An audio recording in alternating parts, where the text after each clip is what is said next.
The insult hit me the second I stepped into the ballroom. My brother's fiancée laughed, loud enough for the entire table to hear, asking if I had hopped a bus to get here. They think I am just the poor relation begging for scraps. But here's the truth they are missing. Every glass of champagne they drink, and every paycheck they cash comes from my bank account. Tonight, I am not a guest. I am the owner. My name is Ella Crawford, and as I walked through the gilded double doors of the Larkspur Grand Hotel, I felt the familiar shift in atmospheric pressure that happens when you step from the humid Charlotte night into a climate-controlled box of money. The air inside smelled of white lilies, beeswax polish, and that specific, sharp metallic tang of expensive gin. To anyone else, this was just the finest ballroom in North Carolina, a place where the old money of the South mingled with the new tech fortunes springing up across the city. To the 200 guests currently swirling around the cocktail tables, I was an anomaly, a glitch in their perfectly curated evening. But to me, this room was not just a venue, it was an asset. I paused at the threshold, smoothing the fabric of my dress. It was a slip of charcoal silk, cut on the bias, devoid of sequins, logos, or the desperate structural engineering that held up the gowns of the women inside. It had cost me $4,000 at a small atelier in Milan, but to the eyes scanning me right now, it likely looked like something I had pulled off a clearance rack at a department store. That was the point. Wealth whispers, but debt screams, and this room was deafening. I was 33 years old, and I had spent the last decade vanishing from the vibrant, chaotic map of my family to build an empire in the shadows. Tonight was supposed to be about my brother, Ryan. It was his engagement party, the coronation of the Golden Prince before he married the woman who would cement his status. But as I took my first step onto the marble floor, I realized this was not a party. It was a performance. The sound hit me first. It was a high, tinkling laugh that sounded like glass breaking on a patio.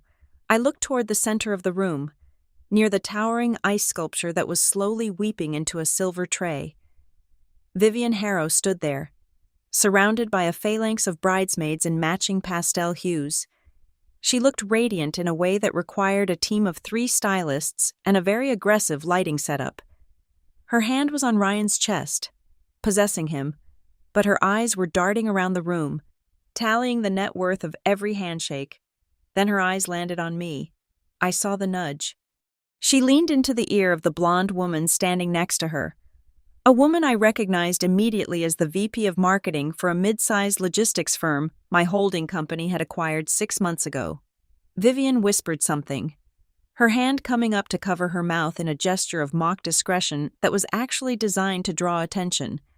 "Look who finally decided to show up," Vivian said, her voice pitched perfectly to carry over the low hum of the jazz quartet.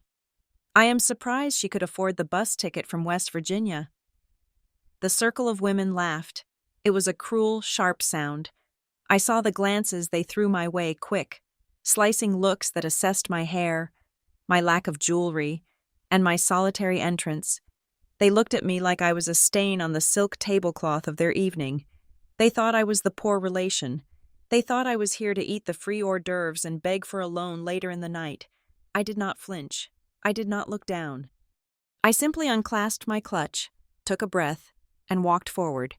If they only knew that the crystal flute Vivian was holding was purchased with a budget I approved last quarter.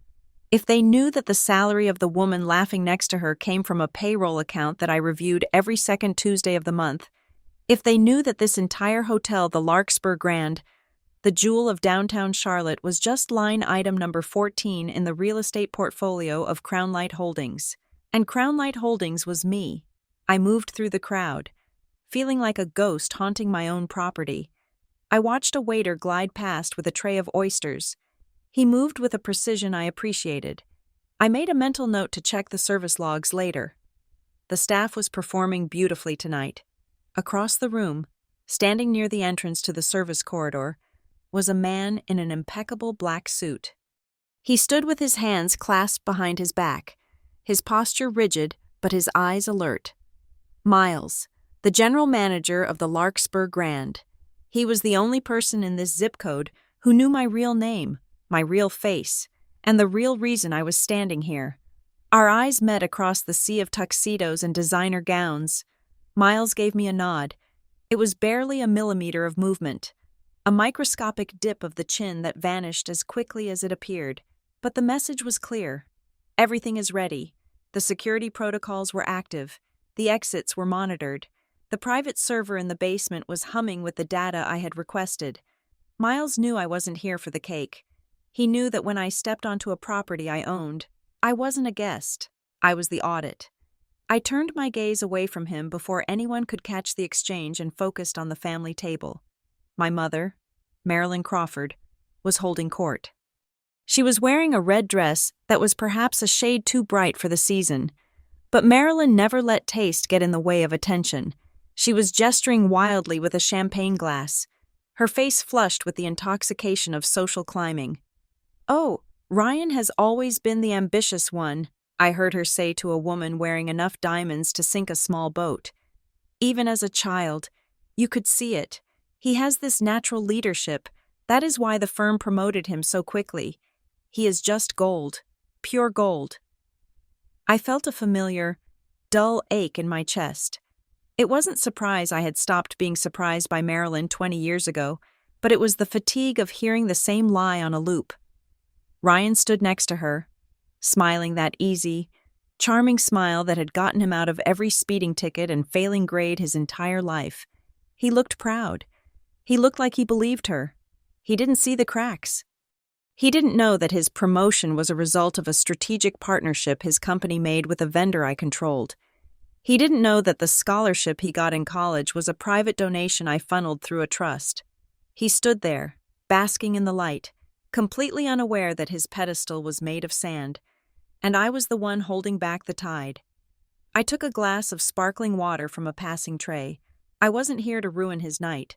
I told myself that firmly. I was here to show my face, hand over a polite gift, and leave before the mask slipped. I had no intention of pulling the trigger on the ammunition I had stored in the cloud. Not unless they forced me, not unless they made it impossible to walk away. I navigated toward the edge of the room, preferring the vantage point of the periphery. I watched the guests. I recognized at least 40% of them. There were executives from Harrow and Slate Advisory, the firm where Vivian worked. There were consultants from the regional bank that handled their accounts. They were all eating my food, drinking my wine, and standing on my floor, all while convinced they were better than me. The arrogance was almost impressive. It was a thick, suffocating cologne that filled the room. I was studying the floral arrangement on a side table, calculating the cost of out-of-season peonies, when a shadow fell over me. The air temperature seemed to drop 5 degrees. "I honestly did not think you would come," a voice said. I turned slowly. Vivian was standing there, up close. The perfection of her makeup revealed its architecture. I could see the heavy foundation, the contouring meant to sharpen her jawline, the false lashes that fluttered like trapped insects. She was beautiful in the way a weapon is beautiful, sharp, polished, and dangerous. She held her wineglass dangerously close to my chest, a calculated invasion of my personal space. Her bridesmaids hovered a few feet away, giggling, waiting for the show. "Hello, Vivian," I said, keeping my voice level. "Congratulations. The party is elaborate." Vivian smirked. She took a sip of her wine, her eyes scanning me from head to toe. "Elaborate," she repeated, tasting the word like it was sour. "Yes, I suppose it might seem overwhelming to you. Ella, it is a lot to take in when you are used to, well, whatever it is you do back home, waitressing, cleaning." "I manage," I said simply. "You manage," she laughed. A short, barking sound. She took a step closer, effectively pinning me against the table. "Look, Ella, I am going to be honest because we are about to be family. Sort of," she lowered her voice, the sweetness dropping away to reveal the steel beneath. "Ryan is just too polite to say it, and Marilyn is too busy trying to save face. But we all know the truth. You do not belong here." I felt the muscles in my jaw tighten. I kept my hands loose at my sides, refusing to give her the satisfaction of seeing a fist form. "Is that so?" "This world," She gestured vaguely around the room with her free hand, encompassing the chandeliers, the silk drapes, and the oblivious crowd. This is a world for people who matter, people who build things, people who have a future. You are just a footnote in Ryan's biography. The sad sister who could not keep up. She leaned in, her breath smelling of expensive brut champagne and malice. I just wanted to make sure you understood the dynamic before you embarrassed anyone, she hissed. Stay in the corner, eat the food, try not to look like you are stealing the silverware, and for God's sake, do not try to talk to my father or his partners. They are serious men doing serious business. They do not have time for your little life stories. She pulled back, her face instantly reassembling into a bright, fake smile as a photographer drifted near. She reached out and patted my arm, her nails digging slightly into my skin through the silk. I thought you were not fit for places like this, she said, loud enough for her friends to hear.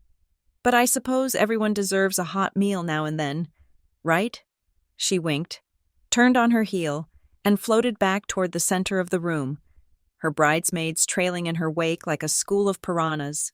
I stood there for a long moment, the spot on my arm where she had touched me burning cold. The noise of the party seemed to fade into a dull roar, like the sound of blood rushing in my ears. I looked at the water in my glass. It was perfectly clear. She thought I was the dirt on her shoe. She thought she was the queen of this castle.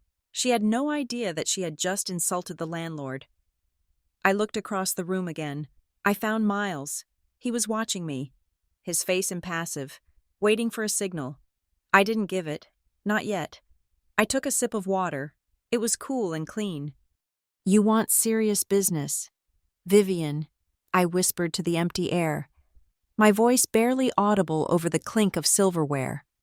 Fine, let's do business. I watched her rejoin Ryan, watched her slide her arm through his and whisper something that made him laugh. They looked like the perfect couple on top of the wedding cake. But I knew something they didn't.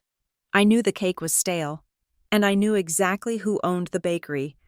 I adjusted the strap of my bag, squared my shoulders, and stepped away from the wall. I wasn't going to hide in the corner. I was going to walk right through the middle of the room. I was going to let them see me. I was going to let them mock me. I was going to let them dig the hole so deep that when the earth finally collapsed on top of them, they wouldn't even see the sky. The game had started the moment she laughed. She just didn't know the clock was already ticking.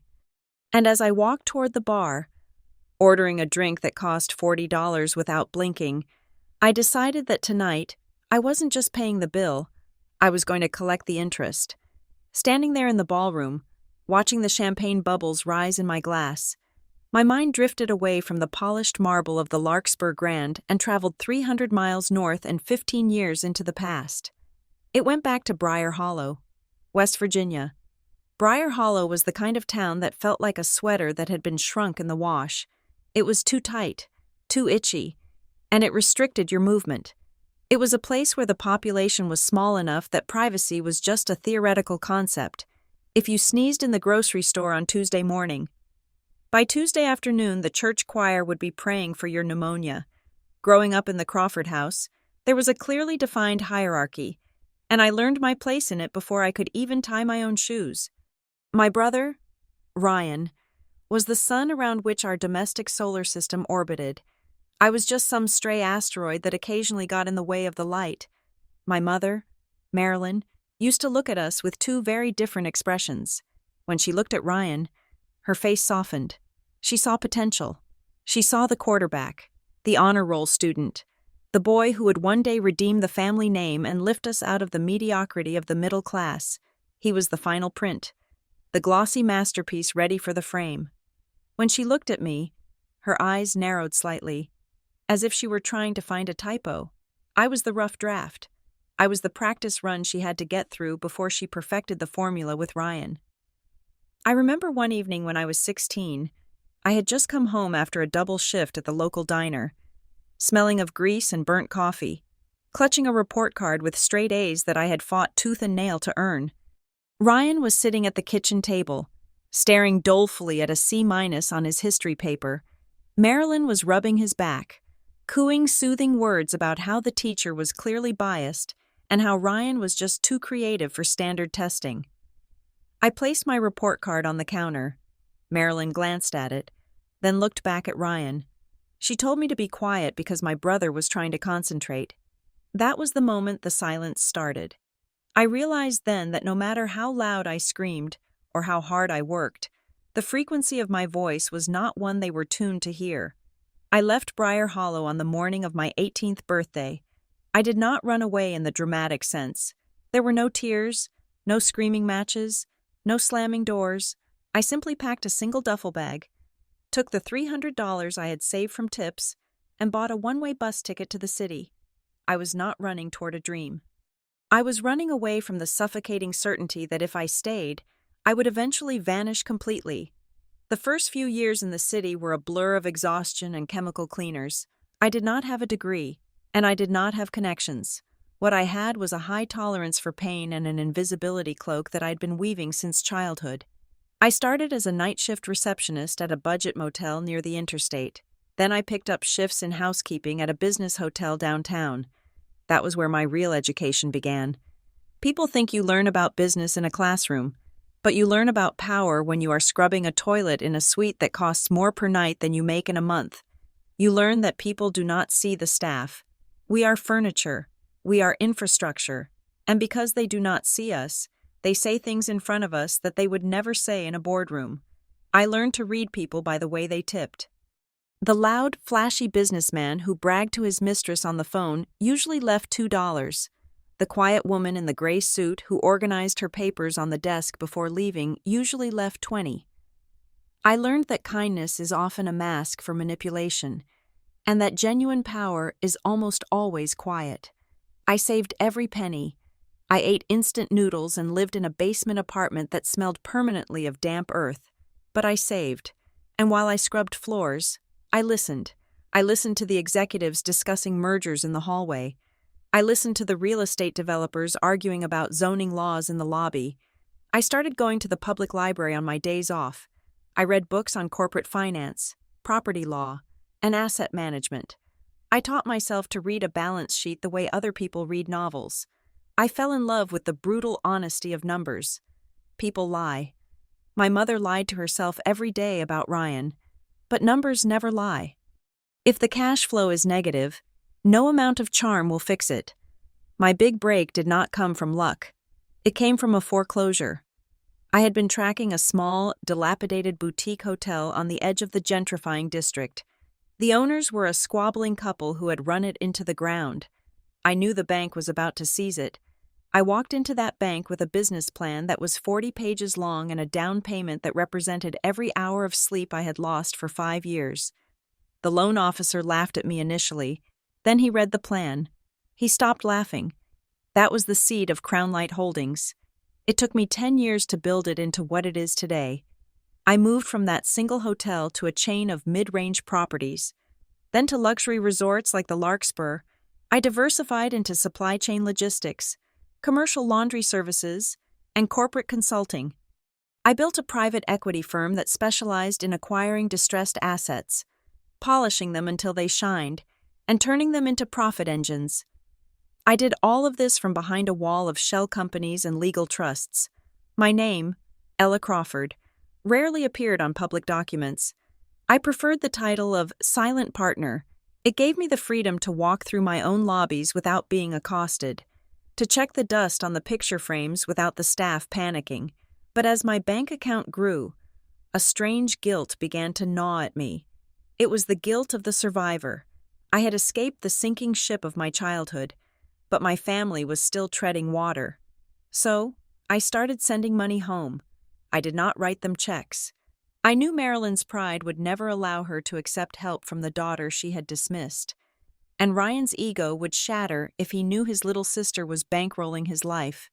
Instead, I became a ghost in their financial machinery. When my father got sick and the medical bills threatened to take the house, I contacted the hospital's billing department through an attorney and paid the balance in full. Marilyn told everyone it was a clerical error that turned out in their favor, a blessing from God. When Ryan wanted to buy his first house but didn't have the credit score, I acted as the guarantor through a third-party trust. He thought the bank had just recognized his potential. When their mortgage payments became too heavy, I bought the note from the bank and lowered the interest rate to near zero. They just assumed the economy was improving. I paid for the cars. I paid for the renovations. I paid for the vacations they bragged about on social media. I created a golden parachute for a family that thought they were flying on their own wings. It was a strange, masochistic pleasure. I watched them preen and posture, watched Ryan act the part of the successful man, knowing that the stage he stood on was built with my lumber. They looked down on me for being single, for living simply, for not having a prestigious job title to brag about at Christmas. Ella is doing fine, Marilyn would say with a sigh. She manages some properties, I think, very blue-collar work, but she keeps busy. I let them believe it. The silence was my armor, but the silence was becoming harder to maintain. Especially recently. 6 months ago, my acquisition team brought a file to my desk. It was a boutique financial advisory firm called Harrow & Slate. They specialized in wealth management for the nouveau riche, but their internal audits showed they were bleeding cash, they were over-leveraged, their overhead was bloated, and they were facing potential lawsuits for negligent advice. I was about to reject the file when I saw the name on the employee roster, Vivian Harrow, Senior Client Advisor. I sat in my office, the city lights of Charlotte twinkling below me like diamonds on black velvet, and I stared at that name. I knew Ryan was dating her. I knew Marilyn was ecstatic because the Harrows were established people. I dug deeper. I found that Vivian's father, Gordon Harrow, was the CEO, and he had been using the company accounts as his personal piggy bank. The firm was a hollow shell, propped up by reputation and debt. I could have walked away. But then I thought about Ryan. I thought about how he looked at Vivian, like she was the prize he had finally won. And I thought about how Vivian looked at Ryan, like he was a naive investor she was about to fleece. So I bought the company. I did it through 3 layers of holding companies. Crown Light Holdings acquired a generic investment group, which acquired a venture capital firm, which then purchased the controlling stake in Harrow & Slate. When the papers were signed, Gordon Harrow popped champagne, thinking he had been saved by an anonymous angel investor. He kept his title. Vivian kept her job. Nothing changed on the surface, but the ownership structure had shifted. Every computer they typed on, every client list they managed, every dollar of commission Vivian used to buy her designer handbags, it all belonged to me. I was not just her future sister-in-law. I was her boss's boss's boss. I stood there in the ballroom, the memory of that signature on the acquisition contract burning in my mind. Vivian was across the room, laughing with her friends, likely making another joke about my dress or my lack of pedigree. She had no idea. She was mocking the hand that fed her. I took another sip of my drink. The liquid was cold, but a warm, dark satisfaction spread through my chest. They called me the rough draft. They called me the mistake. But tonight, as I looked around at the empire of lies they had built, I realized something important. The rough draft is where you work out the story. The rough draft is where the real work happens. And sometimes, when you are not looking, the rough draft becomes the editor, and the editor is the one who decides how the story ends. I had barely finished my first drink when I felt the claw-like grip on my upper arm. It was a touch I would recognize in my sleep, sharp and insistent, conveying a lifetime of disappointment in 5 fingers. I turned to find my mother, Marilyn, standing beside me.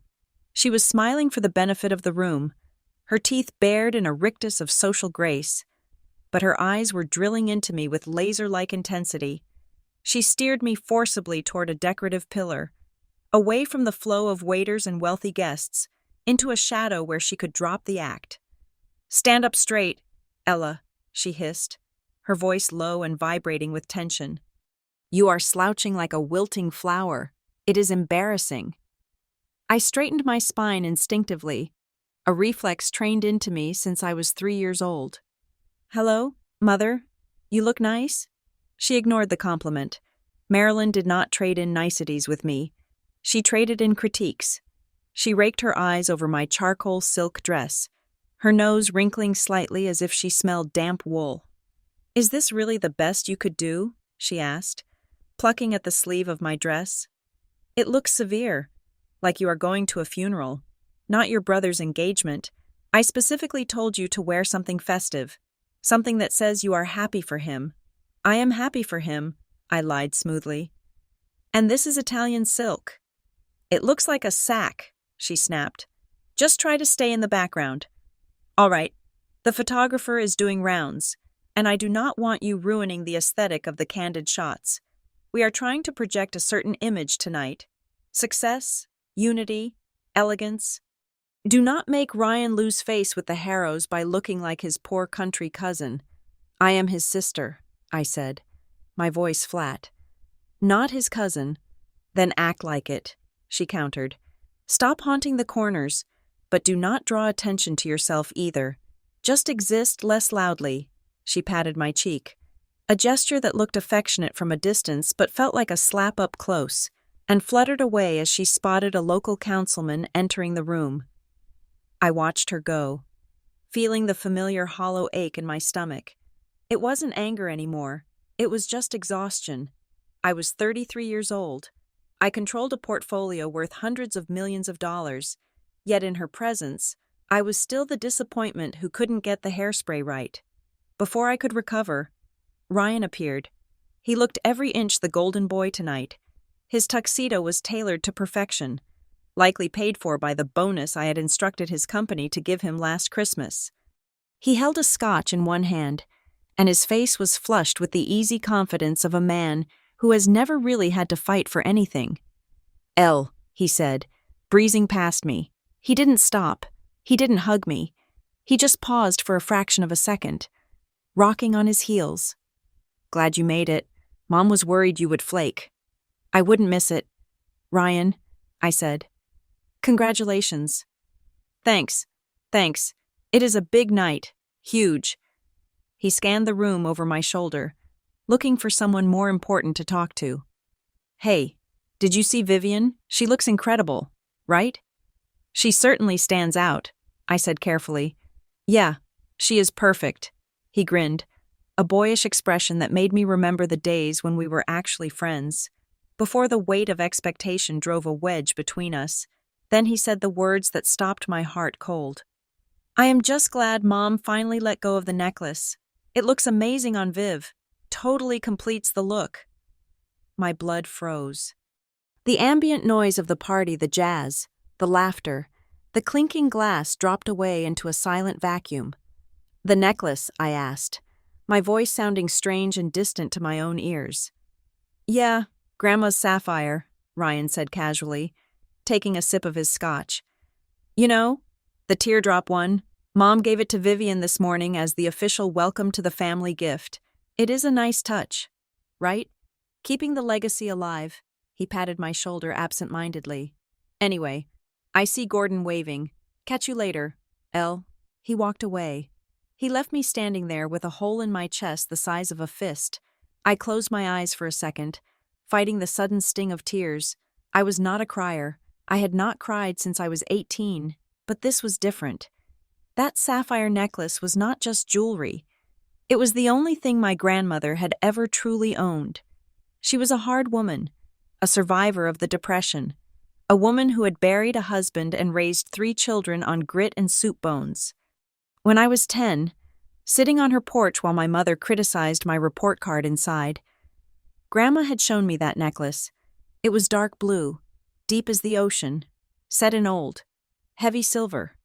"This is for you, Ella," she had told me, her rough hands closing mine over the cold stone. "Ryan gets the praise. Your mother gets the house. But you get this, because you are the one who stands up when they push you down. You are the rock. This stone is for the survivor." She had died 2 years later. The necklace went into Marilyn's safe deposit box. I had asked for it when I left home at 18. Marilyn had told me it was lost. Lost. I opened my eyes and scanned the room, hunting for Vivian. I found her near the dessert station. She was laughing, her head thrown back, her neck exposed to the crystal light of the chandeliers. And there it was, the dark blue tear against her pale skin, my grandmother's promise, my legacy. It hung there, heavy and silent, appropriated by a woman who had never known a day of hardship in her life. Marilyn had not just given away a piece of jewelry. She had rewritten history. She had decided that the symbol of survival belonged to the girl who fit the picture, not the girl who did the work. It was a theft. It was a spiritual looting. I started walking toward Vivian. I did not have a plan. I just needed to be close to it. I needed to see if the stone still looked the same, or if it had been corrupted by the skin it was touching. Vivian saw me coming. Her smile tightened. She said something to her bridesmaids, who dispersed like obedient soldiers, leaving us alone in a semi-private alcove near the chocolate fountain. "You have been staring at me for 5 minutes," Vivian said, her voice dropping the public sweetness she had used earlier. "It is creepy, Ella." "That is a beautiful necklace," I said. My voice was steady, but my hands were trembling slightly at my sides. Vivian reached up and touched the sapphire, her fingers curling around it possessively. "Oh, yes, Marilyn gave it to me. It is a family heirloom. She said she was saving it for the woman who would finally make this family complete." The insult was precise, complete, as if I were a fragment, a shard that didn't fit. "My grandmother left that for me," I said. "It was not Marilyn's to give." Vivian laughed, a low, harsh sound that had no humor in it. She took a step closer, invading my space, her perfume smelling of overly sweet gardenias. "Grow up, Ella. Possession is 9/10 of the law, and currently, it is around my neck. Besides, it fits me. It matches my eyes. On you, it would just look like costume jewelry you bought at a thrift store." She leaned in, her face inches from mine. The mask was fully off now. There was no charm, no social grace, just the raw, ugly ambition of a predator guarding its kill. "Look," she said, her voice a sharp whisper. "I know what you are doing. I see you hovering around Ryan, trying to guilt-trip him, trying to make everyone feel sorry for the poor, estranged sister. But let us get one thing straight. You are a clinger. You are a broken accessory that does not match the set anymore." I stared at her. "Is that what you think I am?" "I think you are jealous," she spat. "I think you look at us, at Ryan, at me, at this life, and you hate that you are on the outside. But here is the reality check. Sweetheart, we do not need you. Ryan does not need you." She paused, a sly calculating look crossing her eyes. "Although," she added, her voice dropping even lower, "I know about the money." I blinked. "Excuse me, the trust," she whispered, her eyes gleaming with greed. "Ryan told me. He tries to play it cool, acts like he earns every cent. But I got it out of him one night after a few bottles of wine. He told me there is a family flow, a steady stream of cash that covers the big stuff. The house, the cars, he thinks it is some old investment of your dad's." She smirked, looking incredibly pleased with herself. "I did the math. Ella, that kind of consistent cash flow, that is a gold mine. And once I marry Ryan, that creates a marital asset. I am going to make sure that TAP stays wide open. We have big plans. We are going to expand. We are going to upgrade." My heart stopped, then restarted with a slow, thudding rhythm. She didn't know it was me. She knew there was money. She knew the Crawford family was living beyond their means, supported by a mysterious flow, but because Ryan was an idiot who believed his own hype, and Marilyn was a liar who refused to admit her daughter's success, they had concocted a story about a family trust or an old investment. Vivian wasn't marrying Ryan for love. She wasn't even marrying him for his potential. She was marrying him because she had sniffed out the money trail, and she thought it led to a bottomless pit of old family wealth. She was hunting for a lifeline. She needed a bailout for her father's failing company, for her own expensive tastes. She thought she had hooked a whale. She had no idea she was talking to the ocean. "So you see," Vivian continued, mistaking my silence for defeat, "I am not just the wife. I am the future manager of this family's assets. And I do not plan on sharing the dividends with a bitter, estranged sister who shows up once a year to look gloomy. So do yourself a favor. Eat your dinner, smile for the pictures, and then go back to West Virginia. Don't make me have you removed. She tapped my chest with a manicured finger. Hard. Don't ruin my investment, Ella. She pulled back, smoothed her dress, and flashed a bright, terrifying smile as a waiter walked by with a tray of champagne. She grabbed 2 glasses, handed one to me with a mock toast, and whispered, "To family." Then she walked away, the sapphire bouncing against her collarbone. My sapphire. I stood there, gripping the stem of the champagne glass so hard I thought it might snap. The pain of the necklace was still there, a sharp, hot needle in my heart. But underneath it, something else was rising, something cold and hard and incredibly clear. They were not just mean, they were frauds. They were grifters in tuxedos and gowns, spending money they didn't earn, claiming assets they didn't own, and wearing legacies they didn't deserve. Vivian thought she was securing her future. She thought she was marrying into a safety net. I took a slow breath, inhaling the scent of lilies and betrayal. I didn't scream. I didn't throw the glass. I didn't run after her and tear the necklace off her throat. Instead, I cataloged the conversation. I filed away the phrase, "Don't ruin my investment." I memorized the look of greed in her eyes when she talked about the family flow. She wanted the money. Fine. She wanted to talk about assets and ownership. Perfect. I watched her rejoin her father, Gordon Harrow. They huddled together, whispering urgently. I saw Gordon wipe sweat from his forehead. They were desperate. They were on the edge of a cliff, and they thought Ryan was the bridge to safety. They didn't know I was the one holding the dynamite. I took a sip of the champagne. It was dry, crisp, and very expensive. To family, I whispered back to her retreating figure. I wasn't just going to take back the necklace. I was going to take back everything. The stage was set. The players were in position. And thanks to Vivian, I now knew exactly where to aim. I turned and walked toward the exit of the ballroom. Not to leave, but to find a quiet corridor. I needed to make a phone call. It was time to accelerate the timeline. The heavy oak doors of the ballroom swung shut behind me, cutting off the jazz music and the high-pitched laughter as if someone had severed a wire. The sudden silence in the corridor was heavy, pressing against my eardrums. I took a deep breath, inhaling the scent of lemon polish and dust that lingered in the heavy velvet drapes. I needed a moment, just 60 seconds to recalibrate my sensors, to lower the temperature of my blood, which was currently boiling at the sight of my grandmother's sapphire resting on a stranger's neck. I walked down the long, carpeted hallway that led toward the conference suites. This wing of the Larkspur Grand was technically closed for the evening. The lights dimmed to a low, amber glow. It was a space for business, not celebration, which was perhaps why I felt my heart rate begin to slow down. The chaotic social energy of the party did not reach here. Here, there were only silent meeting rooms and the ghosts of signed contracts. But I was not alone.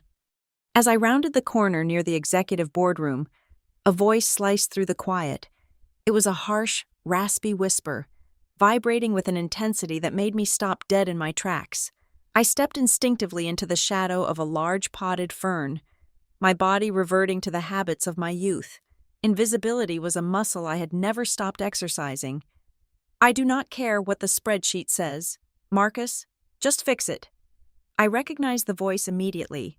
Gordon Harrow, Vivian's father, the man who had just been toasting to eternal love and family values on the microphone 20 minutes ago. I peered through the leaves. Gordon was pacing in a tight circle near the window, his tuxedo jacket unbuttoned, his hand gripping a phone so tightly his knuckles were white. Under the dim hall light, he looked less like a proud father and more like a man watching a bomb timer count down. "Listen to me," Gordon hissed into the phone. "We cannot let the auditors see the Q3 projections yet. They are going to see the gap. I need 2 weeks. Just stall them." I held my breath. The gap. In corporate speak, that was usually a polite word for a black hole where money was supposed to be. Gordon stopped pacing and leaned his forehead against the cold glass of the window. No, the merger is not happening fast enough. That is why we push the engagement. Look, Ryan is the key. Once the families are legally tied, I can leverage his assets as collateral for the bridge loan. We just need to get to the wedding. If this engagement falls apart, we are underwater. Marcus, we are drowning. He listened for a moment, then snapped. Stop asking questions. Just keep the books closed until after the ceremony. This wedding is the escape hatch. Do not let anyone touch those files. He hung up and stood there for a long moment, breathing heavily. He pulled a handkerchief from his pocket and wiped a sheen of sweat from his upper lip, then composed himself, buttoned his jacket, and plastered a fake, terrifyingly bright smile back onto his face before heading back toward the ballroom. I waited until his footsteps faded completely before I exhaled. The pieces of the puzzle slammed together in my mind with a deafening click. Vivian's aggression, her desperation to secure the family flow, Gordon's sweat, the rushed engagement. It wasn't just about social climbing, it was a rescue mission. The Harrows weren't wealthy. They were insolvent. They were standing on a trapdoor that was about to open, and they viewed my brother not as a husband, but as a human sandbag to weigh them down and keep them from falling. I turned and walked back toward the party, but the room looked different now. The glamour had stripped away, leaving behind the raw, ugly mechanics of the con. I stepped back into the light and sound, but this time, I wasn't looking at the guests as intimidators. I was looking at them as suspects. I watched Gordon Harrow rejoin his wife at the bar. He laughed loudly at a joke, but his eyes were darting around the room, checking the exits, checking the faces, checking for threats. I looked at his wife's diamond earrings. From a distance, they were impressive. But now, with my forensic gaze sharpened, I noticed the way she kept touching them, checking the clasp, a nervous tic common in people wearing insured items they couldn't afford to replace. I looked at the Harrows' friends, the business partners Vivian had bragged about. Their suits were expensive, yes, but their body language was all wrong. They drank too fast. They huddled too close. They weren't relaxing in their success. They were vibrating with the anxiety of people who needed a deal to close tonight. And then there was Vivian. She was standing near the DJ booth, pretending to listen to one of her bridesmaids, but her thumb was furiously tapping on her phone screen. She wasn't glowing with love. She was managing a crisis. Every time someone asked her about her past, about where she grew up, or the specifics of her career, she deflected with a laugh and changed the subject to the wedding planning. "Oh, the past is boring," I heard her chirp to a curious aunt. "Let's talk about the venue. Isn't it divine?" It was a performance, a high-wire act, and the safety net they were aiming for was my brother. The irony was so sharp it almost cut me. They were targeting the Crawford family because they thought we were old money. They thought Ryan was the source of the wealth. They had no idea that the wealth they were coveting was actually a stream of charity I'd been funneling into my parents' accounts for a decade. They were trying to steal from a vault that was empty, unaware that the banker was standing right next to them, drinking sparkling water. I needed one final confirmation. I needed to know exactly how deep the rot went in their professional lives. I drifted toward a group of bridesmaids who were clustered near a high-top table, giggling over cocktails. Among them was the girl Vivian had whispered to earlier, the one who had looked at me like I was a contagion. Her name, I gathered from the conversation, was Jessica. I stood near them, close enough to be annoying, but far enough to seem harmless. "It is just such a prouder match," Jessica was saying, slurring her words slightly. "I mean, Ryan is great and all, but Vivian is really the catch. She is practically running the show at the firm now." I turned, feigning wide-eyed ignorance. "Oh, I did not know Vivian was so high up. What does she do exactly?" Jessica turned to me, her eyes rolling so hard I thought they might get stuck. She looked at her friends, inviting them to share in the mockery of the clueless sister. "She is a senior advisor, sweetie," Jessica said, speaking slowly as if to a child. "At Harrow and Slate, it is only one of the most exclusive boutique advisory firms in the city. They handle portfolios larger than your entire hometown's GDP. Harrow and Slate," I repeated. keeping my face perfectly blank. That sounds impressive. It is elite, Jessica corrected, leaning in to emphasize her point. We handle the kind of money you only see in movies. Vivian is leading a massive restructuring project right now. She is going to be CEO one day. That is why this wedding is perfect. It is a merger of two empires. She took a sip of her cosmopolitan, leaving a lipstick stain on the rim. Honestly, it is generous of her to even marry into a family that well.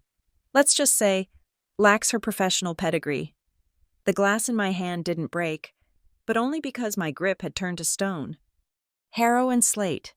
I froze. My mind raced back to the acquisition report I had signed 6 months ago. I remembered the name. Of course, I had bought the controlling interest to save Ryan from a bad marriage, thinking I would just be the boss of a small, failing firm, but I hadn't realized the extent of the delusion. Jessica wasn't just bragging, she was lying. Or rather, she was repeating the lie they all believed. Restructuring project, that was the phrase Jessica used. In my world, the real world of high finance, restructuring under a new parent company usually meant one thing: the auditors were coming in to clean house. I looked at Jessica, then at Vivian across the room. They didn't know. They didn't know that the restructuring wasn't a promotion path for Vivian. It was a demolition order I had authorized. They didn't know that Harrow and Slate wasn't an elite advisory firm anymore. It was a subsidiary of Crown Light Holdings, currently flagged for liquidation and forensic review due to gross mismanagement. These people were standing in my hotel, drinking my liquor, mocking my poverty, while boasting about their positions in a company that I owned. They were bragging about their seats on the Titanic to the person who owned the iceberg. A cold, hard clarity washed over me. This wasn't just about a necklace anymore. It wasn't even about the insults. Gordon Harrow was trying to use my brother's credit to cover up embezzlement at a company I owned. He was trying to use my own money funneled through Ryan to plug the holes he had blown in my own subsidiary. It was a snake eating its own tail. And my brother was the meal in the middle. If I didn't stop this, Ryan wouldn't just be heartbroken, he would be criminally liable. Gordon was planning to mix Ryan's assets with the firm's toxic debt. When the audit hit, and it would hit, Ryan would be the one holding the bag. They were setting him up to be the fall guy. I set my glass down on the table. The coaster made a soft, final thud. "Thank you, Jessica," I said softly. "You have been incredibly educational." "You are welcome," she sneered, turning her back on me. "Try not to trip over your own feet on the way out." I walked away, my movements precise and fluid. I didn't head for the exit. I headed for a quiet alcove near the kitchen service doors. I pulled out my phone. My fingers flew across the screen, typing a message to Miles, the general manager who was currently monitoring the security feeds. Target, Gordon Harrow and Vivian Harrow. Entity, Harrow Slate Advisory. Action. Initiate full forensic audit protocol immediately. Access the offsite servers. I want every email, every transaction, and every deleted file from the last 24 months. Flag any cross-references with Ryan Crawford or his accounts. I hit send. The little whoosh sound of the message delivering felt like the click of a safety being disengaged on a loaded weapon. I looked up and saw Ryan across the room. He was laughing at something Gordon was saying. He looked so happy, so trusting. He had no idea that the man clapping him on the back was measuring him for a coffin. I wasn't just the sister anymore. I wasn't just the owner. I was the shield. I slipped the phone back into my clutch. The time for observation was over. The investigation was live, and I was about to turn this engagement party into a crime scene. "You want to talk about empires, Jessica," I whispered to myself, watching the room with a gaze that could strip paint. "Fine, let's see what happens when the real emperor enters the room." I smoothed my silk dress and stepped back into the fray. The hunt was on. I stepped into the service corridor, the heavy fire door clicking shut behind me and severing the noise of the party like a guillotine. The silence here was different. It was the silence of concrete, fluorescent lights, and the hum of industrial HVAC units. It was the engine room, and right now, I was the mechanic who had just found a bomb in the gears. I did not waste a second. I pulled my phone from my clutch, the screen's blue light illuminating the sharp lines of my face in the darkened hallway. I dialed a number that I knew by heart, a number that bypassed receptionists and assistants and went straight to a burner phone in a penthouse in Manhattan. "This had better be a catastrophe, Ella," the voice on the other end said after one ring. No hello, no pleasantries. "Diana," I said, my voice crisp, "I need you to wake up. I need you to pull the full corporate structure history for Gordon Harrow and a company called Harrow and Slate, and I need you to do it 5 minutes ago." Diana Kessler was my lead corporate attorney. She was a woman who billed at $1,200 an hour and was worth every cent. She was famous in legal circles for her ability to dismantle a hostile takeover before her morning coffee. She did not sleep when her clients were threatened, and right now, I was feeling very threatened. "Harrow," Diana repeated, the sound of a keyboard clacking instantly in the background. "I assume this is related to the engagement party you are currently attending, the one you said would be a boring family obligation." "It is an obligation," I said, pacing the length of the corridor. "But it just became a crime scene. I suspect Gordon is running a Ponzi scheme, or at least a severe misappropriation of funds, under the umbrella of the firm I acquired 6 months ago. And Diana, he is trying to use my brother as the liquidity event." The typing stopped. "Explain." "He is desperate," I said. "I overheard a call. He needs to plug a hole before an audit. He is rushing the marriage to access what he thinks is Ryan's personal wealth. I need to know how deep the hole is." "Give me 10 minutes," Diana said. "I will wake up the research team. Stay by the phone." She hung up. I immediately dialed the second number. Renee Mallory. If Diana was the shark, Renee was the piranha. She was a forensic accountant who could find a missing dime in a billion-dollar ledger. "Renee," I said when she answered, "I am sending you an authorization code, Alpha 7 Victor 9. It grants you root access to the servers of a subsidiary called Harrow and Slate. I want you to image their drives. Look for inconsistencies in client accounts. Look for consulting fees paid to shell companies, and look for anything with Vivian Harrow's digital fingerprint on it." "You want a scorched earth audit?" Renee asked, her voice sounding alert and interested. "No," I said, staring at a scuff mark on the linoleum floor. "I want an autopsy." I hung up and leaned against the cold concrete wall. My heart was hammering a slow, heavy rhythm against my ribs. I closed my eyes, visualizing the ballroom on the other side of the wall. Ryan was probably making a toast right now. He was probably looking at Vivian with that dopey, adoring look, thinking he was the luckiest man in Charlotte. He didn't know he was hugging a grenade. My phone buzzed. It was Miles. I opened the message. It was a PDF file. A preliminary background check that Miles had run through our internal security databases. I scrolled through the document, and the picture began to form. It was ugly. Gordon Harrow had not always been Gordon Harrow. 20 years ago, he was Gordon Harris, a real estate developer in Florida who declared bankruptcy after 3 condominium projects failed due to unforeseen structural issues. The investors lost everything. Gordon walked away clean. 10 years ago, he was a partner in a tech consultancy in Texas. That company dissolved overnight, leaving unpaid wages and a lawsuit from the IRS that was settled out of court for an undisclosed sum. He was a jumper. He moved from state to state, industry to industry, always staying one step ahead of the collapse. He was a parasite who fed on a host until it was dry, then molted and moved on to the next. And now, he was in Charlotte. And the host was my family. My phone buzzed again. Renee. "Ella," she said, and her tone had shifted from professional curiosity to alarm. "You need to see this. I am looking at their client complaints log, the internal one, not the one they show the regulators." "Read it to me," I commanded. "There are 18 flagged files in the last 12 months, Renee said. "All small investors, retirees, small business owners, people who wouldn't know how to read a prospectus if their life depended on it. Harrow and Slate moved their portfolios into high-yield emerging market funds. Those funds, they don't exist, Ella. They are shell entities registered in the Caymans." I felt bile rise in my throat. They are stealing the principal. It looks like it, Renee confirmed. They take the money, move it to the Caymans, generate fake monthly statements showing steady growth, and use new client money to pay out anyone who tries to withdraw. It is a classic structure, but the liquidity is drying up. I see a massive withdrawal request from a pension fund 3 weeks ago that hasn't been honored yet. That is the panic point. That is the gap, I whispered. That is why Gordon was sweating. There is more, Renee said. I cross-referenced the employee logs. You asked about Vivian. Yes. She is not just a sales rep. Ella.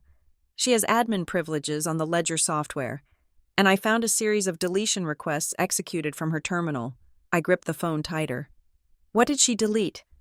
Transaction histories, Renee said. Specifically the transfers to the offshore accounts. But here's the kicker. She flagged the deletions as compliance updates to bypass the automatic backup protocols. That requires a specific override code that only a senior partner would have. She isn't just following orders, Ella. She is the one scrubbing the crime scene. I felt a cold chill slide down my spine. Vivian, the woman who had mocked my dress, the woman who wore my grandmother's necklace. She wasn't a victim of her father's schemes. She was the architect's apprentice. Keep digging, I said. I need proof that ties them to a specific wire fraud statute. I need it airtight. I switched lines. Diana was calling back. It is worse than we thought, Diana said. Her voice clipped and fast. I just pulled a favor with a contact at the regional SEC office. There is no public indictment yet. But there is an active file on Harrow and Slate. They are looking at them for structuring. Structuring, man, breaking large cash deposits into smaller amounts to avoid federal reporting triggers. Diana explained. It is money laundering 101. If the feds drop the hammer, they are going to freeze everything, all assets, all associated accounts. Ella, if Ryan marries her, and they commingle their finances if he puts his name on a joint account or, God forbid, signs as a guarantor for one of their loans, they will take him down with them. I finished the sentence. They will seize his accounts, Diana said ruthlessly. They will attach his credit. He could face conspiracy charges if they can prove he benefited from the illicit funds. He is walking into a bear trap. I hung up the phone and let the hand drop to my side. The silence of the corridor suddenly felt suffocating.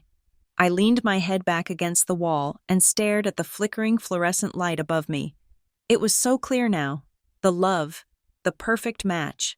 Ryan was a clean skin. In the criminal world, a clean skin is someone with no record, good credit, and a solid reputation. They are valuable because they can sign for things the criminals can't. Gordon and Vivian didn't just want Ryan's money, they wanted his identity. They wanted his clean name to wrap around their dirty money. They wanted to use him to secure a bridge loan to pay off that pension fund, to keep the Ponzi scheme spinning for another 6 months. And because everyone in town whispered that the Crawford family had secret money, thanks to my anonymous support, they thought Ryan was a bottomless well. They were going to drain him dry. They were going to leverage his future, his credit, and his freedom to save their own skins. And when the music finally stopped, Gordon and Vivian would be on a plane to a non-extradition country, and my brother would be the one left holding the handcuffs. I looked down at my phone. On the screen was a screenshot Renee had just sent. It was an internal email from Vivian to her father, dated 2 days ago. Subject: the wedding timeline. Body: Ryan is ready. He will sign the prenup waiver. I told him it is standard for protecting my future inheritance. Once we are married, I can add him to the LLC as a managing member. That should satisfy the bank's requirement for a secondary guarantor. We need to push the ceremony up. Get the venue to confirm. Love, V. Love, V. I read aloud. The words tasted like ash. She was selling him. She was packaging my brother like a toxic asset and selling him to the bank. I pushed off the wall. The exhaustion was gone. The sadness was gone. In their place was a cold, white-hot fury that felt like liquid nitrogen pumping through my veins. I had a choice. I could walk back in there, grab Ryan by the lapels, and drag him out. I could scream the truth to the room. I could show him the emails right now. But if I did that, he would be humiliated. He would be the boy whose big sister had to save him from the mean girl. He would be the fool who almost married a con artist. The shame would break him. And worse, Gordon and Vivian might be able to spin it. They might claim the emails were taken out of context. They might claim I was just a jealous, crazy sister hacking their private data. They might slip away. No. This had to be absolute. It had to be undeniable. And it had to happen in a way that left no room for interpretation. I didn't just want to save Ryan. I wanted to incinerate the threat.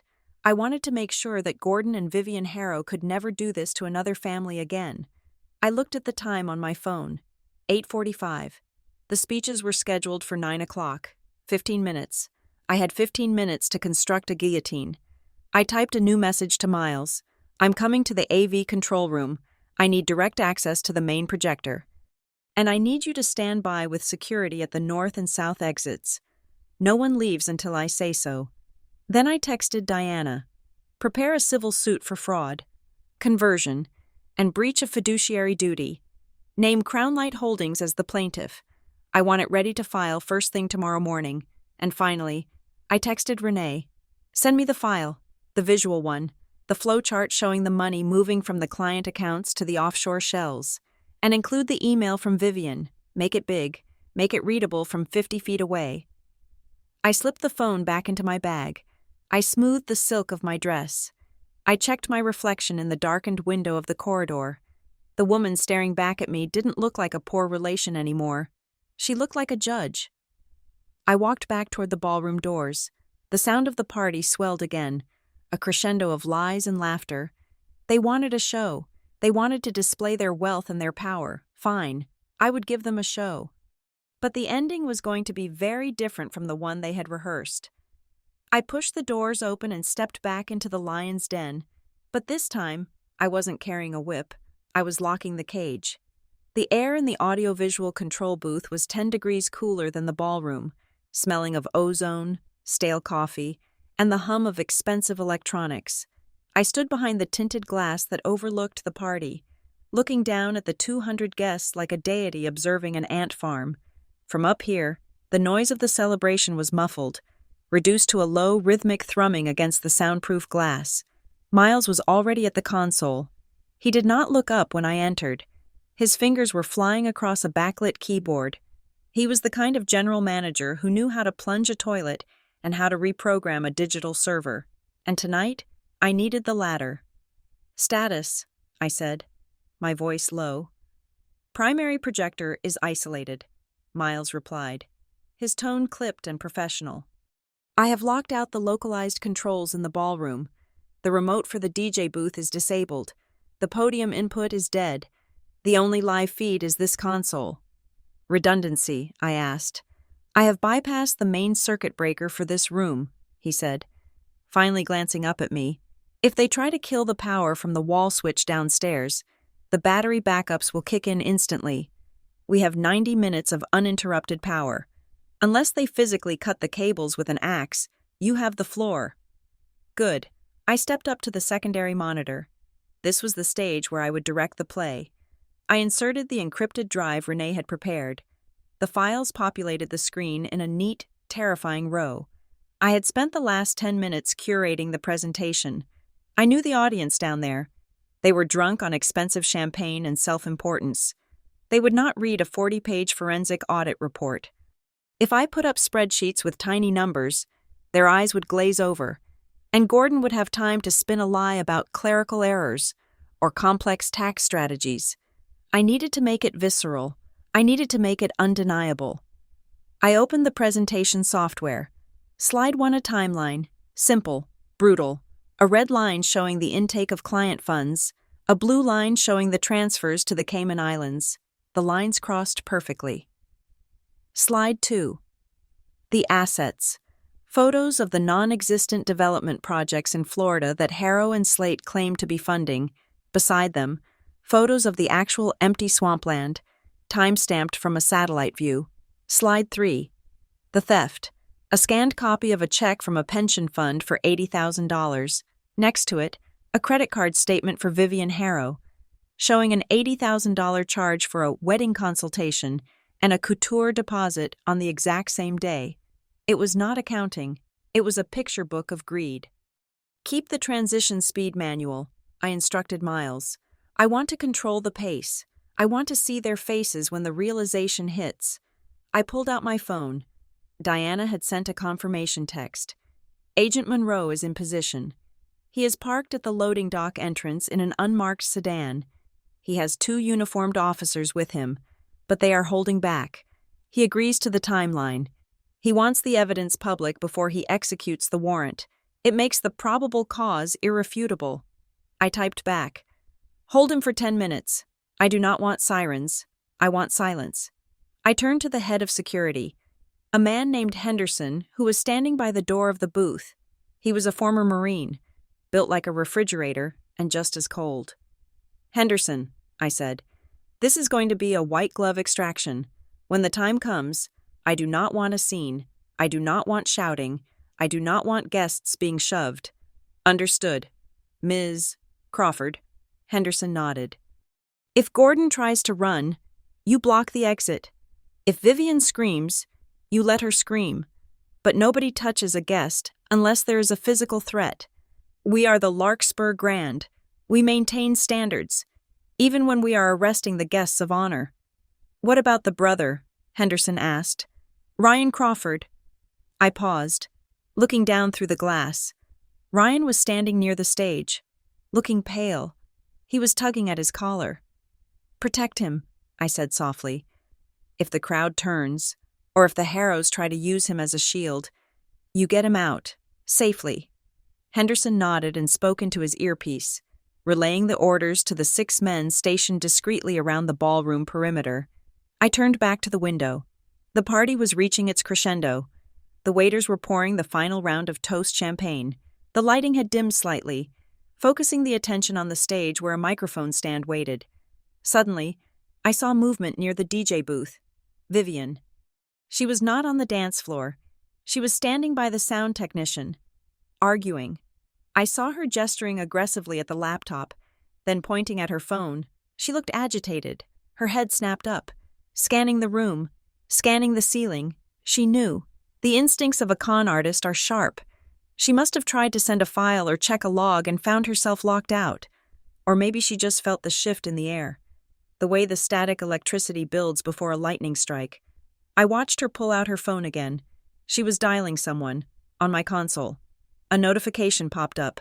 Incoming connection request admin override. Source v Harrow Mobile. She was trying to backdoor into the AV system.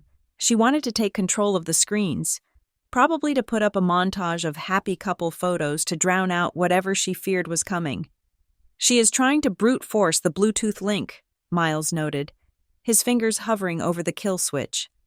Persistent. Deny it, I said. And block the MAC address. Brick her access. Miles tapped a single key. Down in the ballroom, I saw Vivian stare at her phone in disbelief. She tapped the screen furiously, then shook it.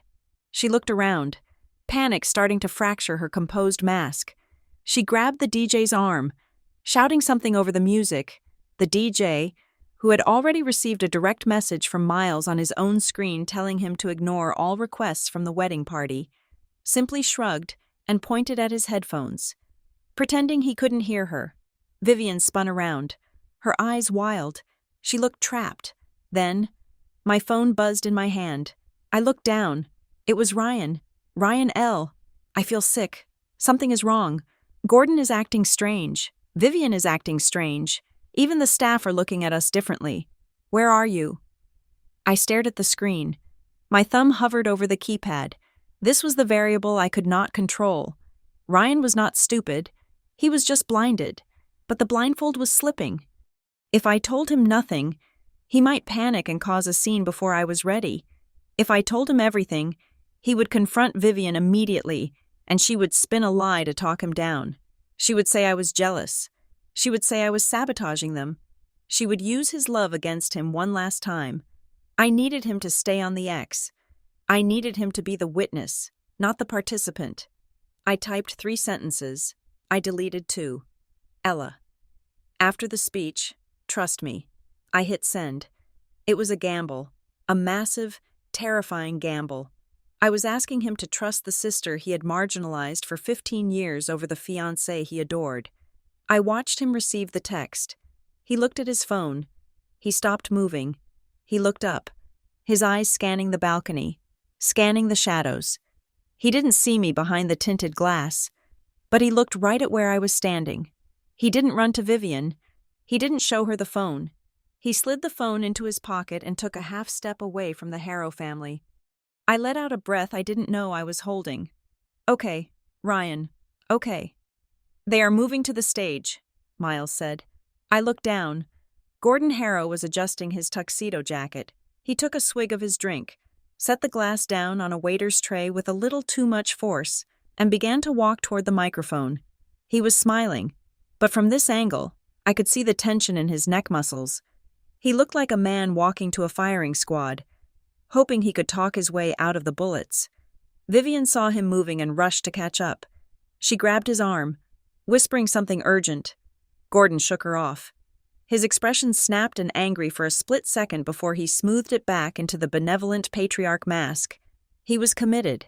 He thought if he could just get the words out, if he could just publicly bind the families, the money would follow. He stepped up to the microphone. The feedback whined for a second, silencing the room.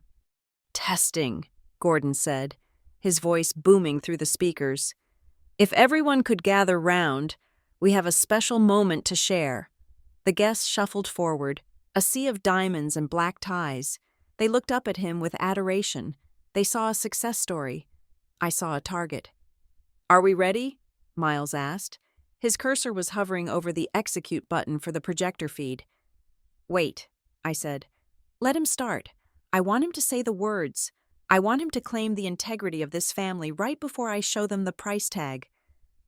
I placed my hand on the cold counter. The dossier was loaded. The police were waiting. The doors were secured. Gordon smiled, spreading his arms wide as if to embrace the room. "Friends, family," Gordon began, his voice thick with false emotion. "Tonight is not just about a marriage. It is about a merger of hearts, yes, but also a merger of values, of trust." I felt a cold smile touch my lips. "Trust," I whispered. "Now!" I commanded. Miles hit the key. The timeline in my head was ticking down with the precision of a detonator. But before I could ascend the stairs to the audio-visual booth and initiate the end of the world, I had one final obstacle to clear. I was making my way across the edge of the ballroom, weaving through the clusters of guests who were now moving toward the stage for the speeches. The lights had dimmed to a sultry golden twilight, designed to make the diamonds sparkle and the wrinkles vanish. I moved like a shadow, my eyes fixed on the service exit that led to the control room stairs. I was almost there, almost free of the suffocating perfume and the fake laughter, when a hand shot out from behind a velvet curtain and yanked me into the semi-darkness of a decorative alcove. It was Vivian, again, but this was not the same Vivian who had mocked me near the chocolate fountain an hour ago. That Vivian had been a predator playing with her food. This Vivian was a cornered animal. Her grip on my arm was painful, her manicured nails digging into the silk of my sleeve. I looked down at her hand, then up at her face. Her makeup was still perfect, but there was a sheen of sweat on her upper lip, and the veins in her neck were standing out like cords. She looked like a porcelain doll that had been dropped and glued back together slightly wrong. "We need to talk," she hissed, her voice a low, vibrating thread of panic. "Right now," I gently but firmly peeled her fingers off my arm. I smoothed the fabric. "I think we have said everything we need to say. Vivian, you think I am a peasant, and I think you are a fraud. It seems pretty comprehensive." "Shut up," she snapped, stepping closer so that she was crowding me against the cool plaster wall. She looked over her shoulder, checking to see if Ryan or her father were watching. They were occupied near the stage. She turned back to me, her eyes narrowing into slits. "I saw you," she whispered. "I saw you lurking in the hallway while my father was on the phone. I saw you looking at us. I do not know what you think you heard, and I do not know what kind of sad, little fantasy you are cooking up in your head. But you need to listen to me very carefully. She took a breath that shuddered in her chest. You need to be a good little sister tonight. Ella, you need to smile. You need to clap. And when Ryan asks you what you think, you are going to tell him that this is the best thing that has ever happened to him. Do you understand? I looked at her, studying the fear pulsating in her pupils. And if you don't, Vivian said, her voice dropping to a register that was almost guttural, then you are going to regret it.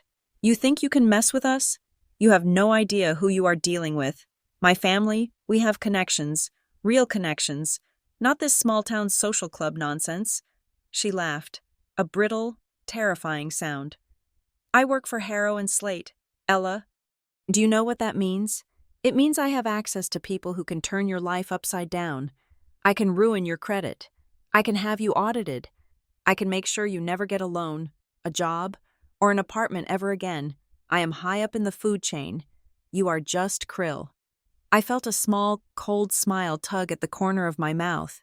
It was involuntary. The irony was so rich it was practically giving me gout. Is that so? I asked softly. You are high up in the food chain. I am a key player, she insisted, straightening her spine, trying to inflate her importance to match her threats. I manage portfolios worth $50 million. I handle international accounts. I leaned in slightly, lowering my voice to match hers. Vivian, let me ask you a question. A genuine question.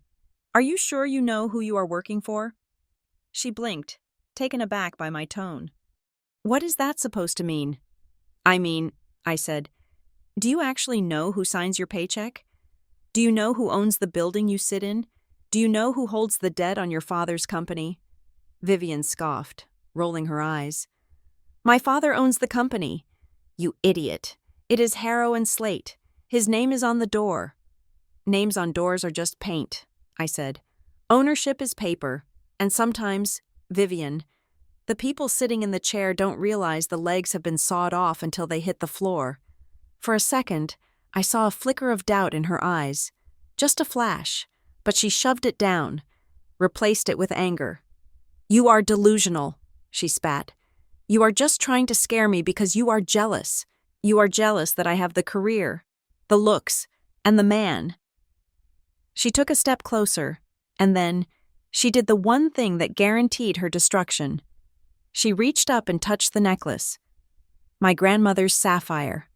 The dark blue stone caught the dim light of the alcove, glowing like a bruised eye.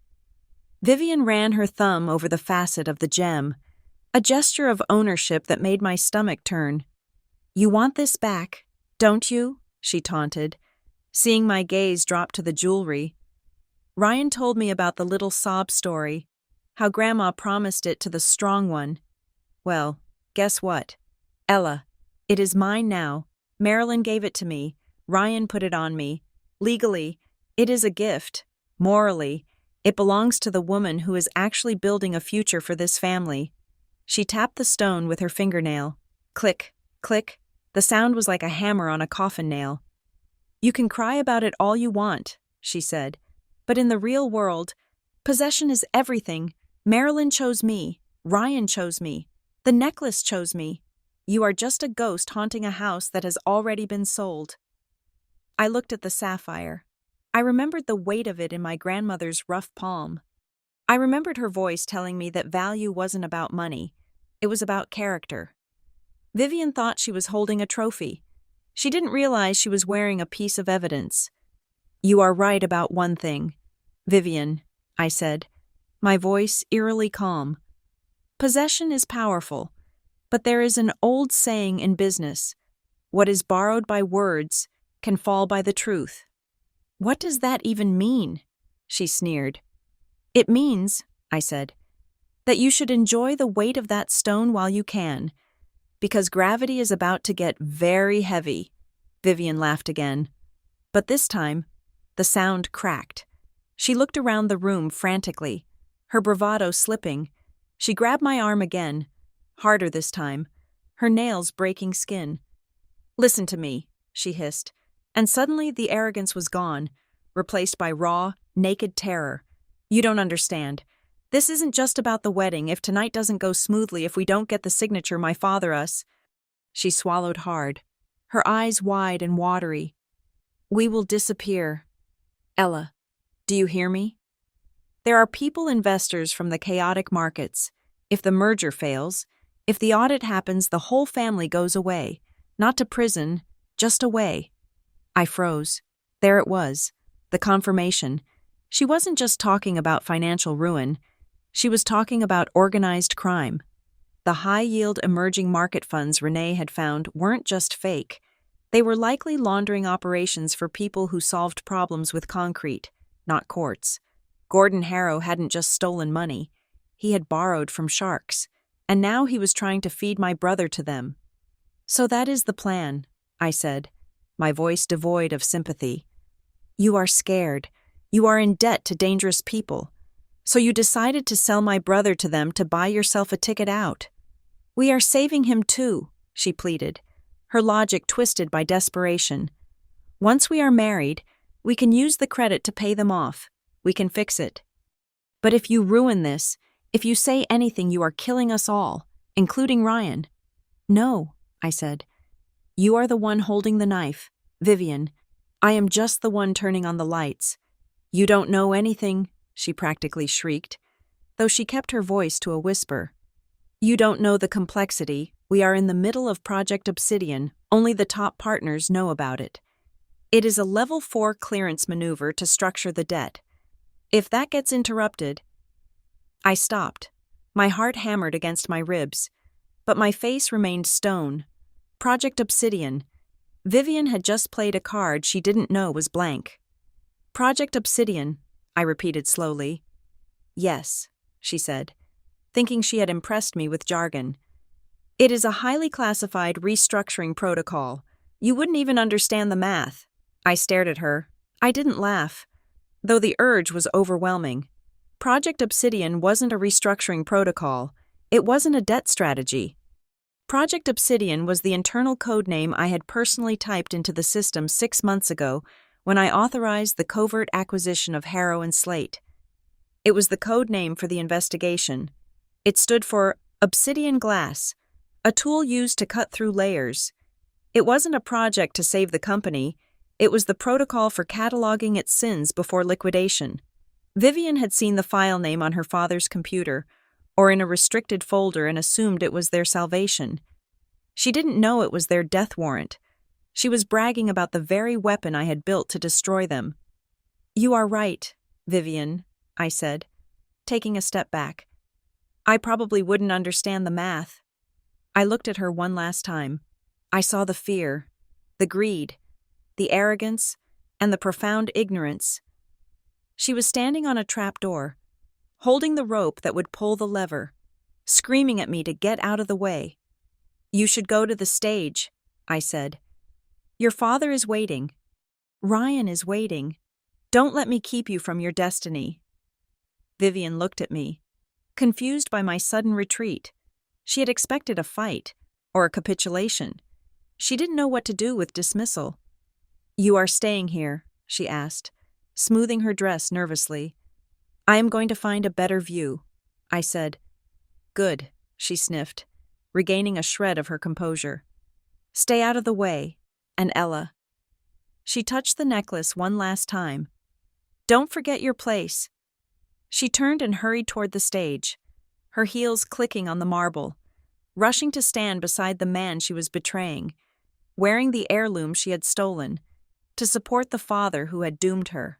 I watched her go. My place, I whispered to the empty alcove. My place is the owner's box. I turned and walked swiftly toward the service door.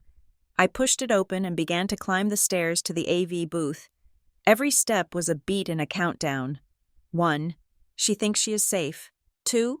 She thinks she owns the necklace. 3. She thinks Project Obsidian is a shield. I reached the top of the stairs and opened the door to the booth. The cold air hit me.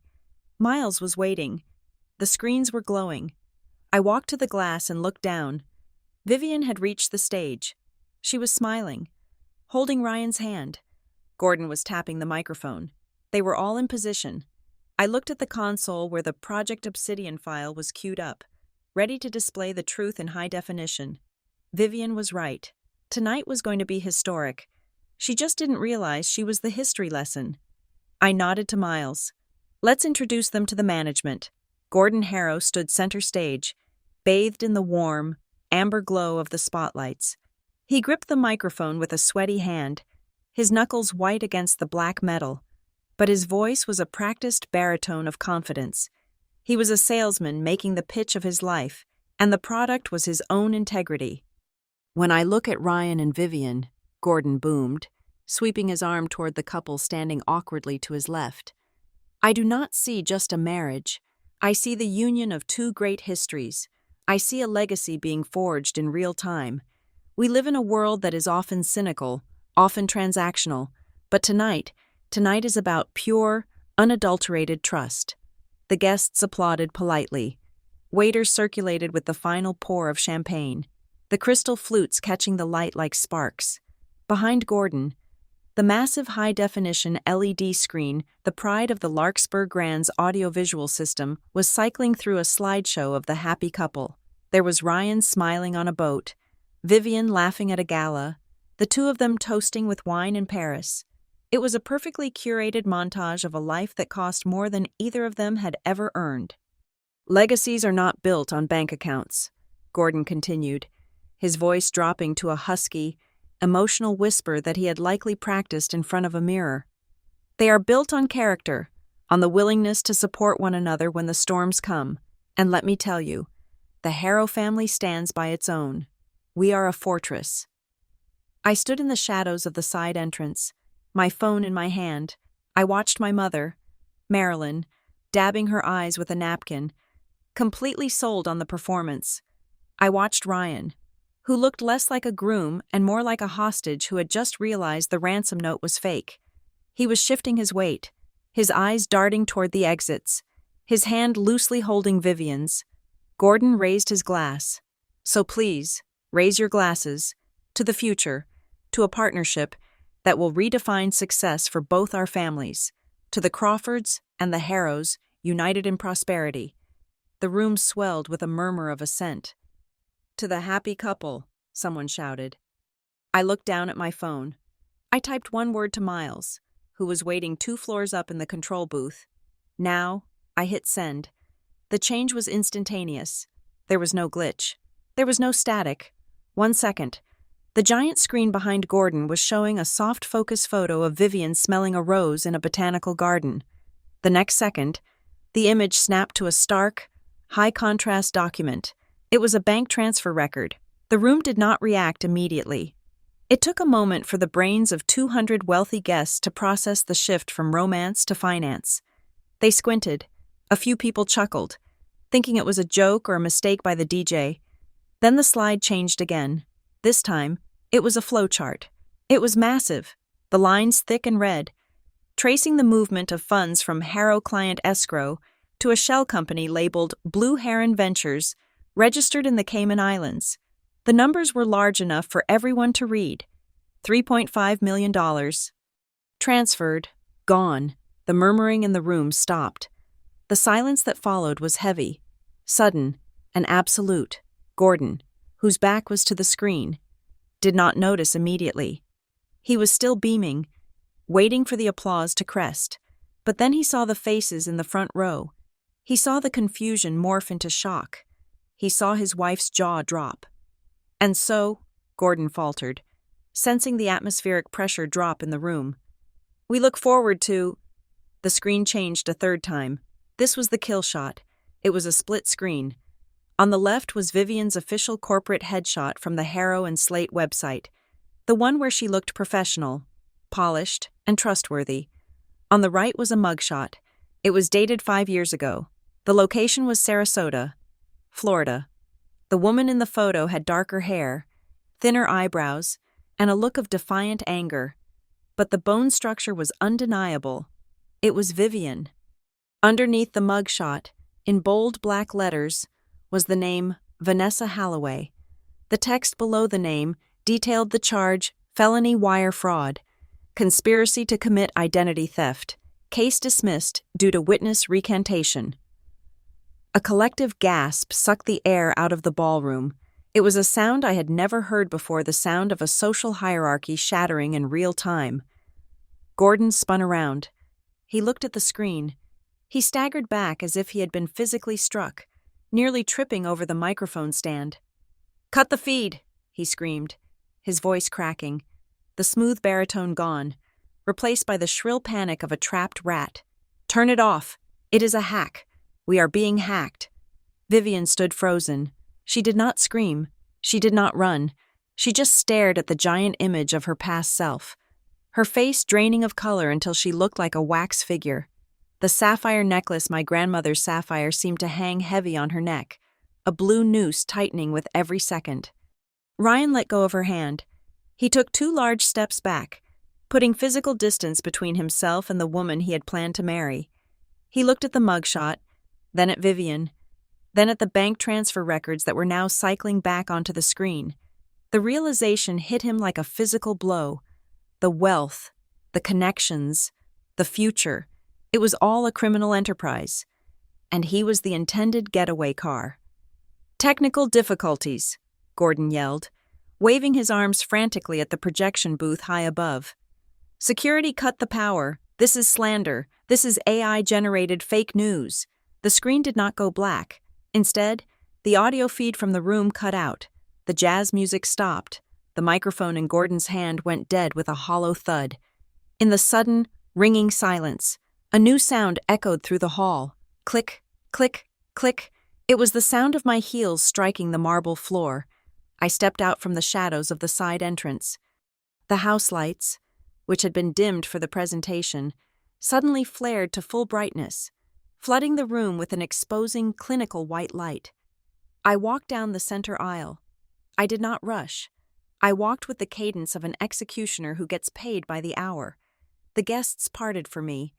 They didn't know why, but the sheer force of my momentum pushed them aside.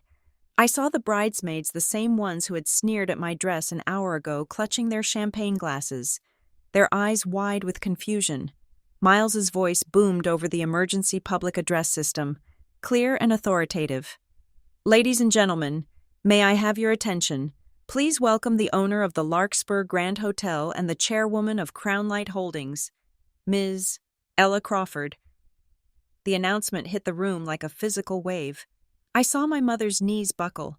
She grabbed the edge of a table to stay upright. Her eyes were locked on me, wide and terrified, as if she were seeing a stranger wearing her daughter's skin. I saw the executives from Harrow and Slate, the ones who had been bragging about their bonuses, turn pale. They looked from me to the screen, connecting the dots that I was about to draw for them in permanent marker. I reached the stage. I didn't take the stairs. I stopped right in front of Gordon, who was standing on the edge of the platform, looking down at me with a mixture of recognition and horror. "You," Gordon whispered, the microphone dangling uselessly in his hand. "You are the sister, the waitress." "I am the sister," I said, my voice projecting clearly in the silent room without the need for amplification. "But I haven't waited tables in 12 years. Gordon." I turned to face the room. I looked at the sea of faces, the bankers, the lawyers, the socialites. "For the last 2 hours, I have listened to you mock my family," I said calmly. "I have watched you drink my wine and laugh at my brother. You thought you were attending a wedding. You were actually attending a performance review." I turned back to Vivian. She was shaking now, tremors running through her body. "Vivian," I said, "or should I call you Vanessa? You told me earlier that you work for a powerful company. You told me you are high up in the food chain." I took a step closer to the stage. "You do work for a powerful company, but you seem to have missed a memo during your onboarding." I pointed to the screen, where a new document had appeared. It was a corporate acquisition deed, dated 6 months ago. It showed the transfer of ownership of Harrow and Slate Advisory to a parent company, Crownlight Holdings. "I own Harrow and Slate," I said, letting the words hang in the air. "I bought your father's debt 6 months ago. I pay the lease on your office. I sign the paychecks for every single person standing in that bridal party." The bridesmaids gasped. One of them actually dropped her glass. It shattered on the floor, the sound exploding like a gunshot. "You," Vivian stammered, her voice a broken squeak. "You are the board. You are the silent partner." "I am the loud partner now," I corrected. "And as the majority shareholder, I have some concerns about the accounting." I looked at Gordon. "Specifically, the $3 million you tried to embezzle using my brother's credit rating as a shield." Gordon's face went purple. He realized the walls had not just closed in, they had crushed him. He looked at the guests, who were now staring at him with open hostility. These were the people whose money he had stolen. The investors in the room suddenly realized that the glitch on the screen was their own retirement funds disappearing. "This is a lie," Gordon shouted, but his voice lacked conviction. He dropped the microphone and made a desperate move. He lunged toward the service exit behind the stage, the door the staff used to bring out the cake. "I am leaving," he yelled. "I am calling my lawyers." He scrambled off the stage, pushing past a stunned waiter. He reached the double doors and slammed his shoulder against them. They didn't budge. Standing in front of the doors was Henderson, my head of security. He was flanked by 2 other guards, their arms crossed, their expressions bored. Gordon bounced off Henderson's chest like a tennis ball hitting a brick wall. "Mr. Harrow," Henderson said, his voice deep and calm. "Please return to the stage. The exits are currently secured for a private event." "You cannot keep me here," Gordon shrieked, looking around wildly. "This is kidnapping." "No, Gordon," I said from the floor. "Kidnapping is what you tried to do to my brother's future. This is just a staff meeting, and attendance is mandatory." I turned my attention to my brother. Ryan was standing alone in the middle of the stage. He looked like a man who had just woken up from a 10-year coma. He looked at Vivian, who was sobbing now, her hands covering her face, the mugshot looming over her like a ghost. "Ryan," I said softly. He looked down at me. His eyes were wet. "Come down here," I said. "You don't belong on that stage. That stage is for actors." Ryan hesitated for a second. Then he moved. He didn't look at Vivian. He didn't look at Gordon. He walked to the edge of the stage and jumped down. Landing next to me, he stood by my shoulder. Not as the golden boy, but as my brother. I faced the room again. "The police are waiting at the loading dock," I announced to the guests. "Federal agents are currently securing the servers at the Harrow and Slate offices downtown. For those of you who are employees of my company, I suggest you sit down and wait for HR to process you. For those of you who are investors, I have a forensic accounting team ready to help you file your claims." I looked at Vivian, who was now alone on the stage, the spotlight harsh and unforgiving. "And Vivian," I said, my voice cold as ice, "before the marshals take you, I believe you are wearing something that belongs to me." I held out my hand. The room was silent, absolutely silent. The only sound was the hum of the projector fan and the distant siren that was finally getting closer. The heavy double doors at the back of the ballroom did not burst open. There was no dramatic kick, no smoke, no shouting. They simply swung inward with a heavy, confident thud, held open by 2 uniformed officers. Agent Monroe walked in.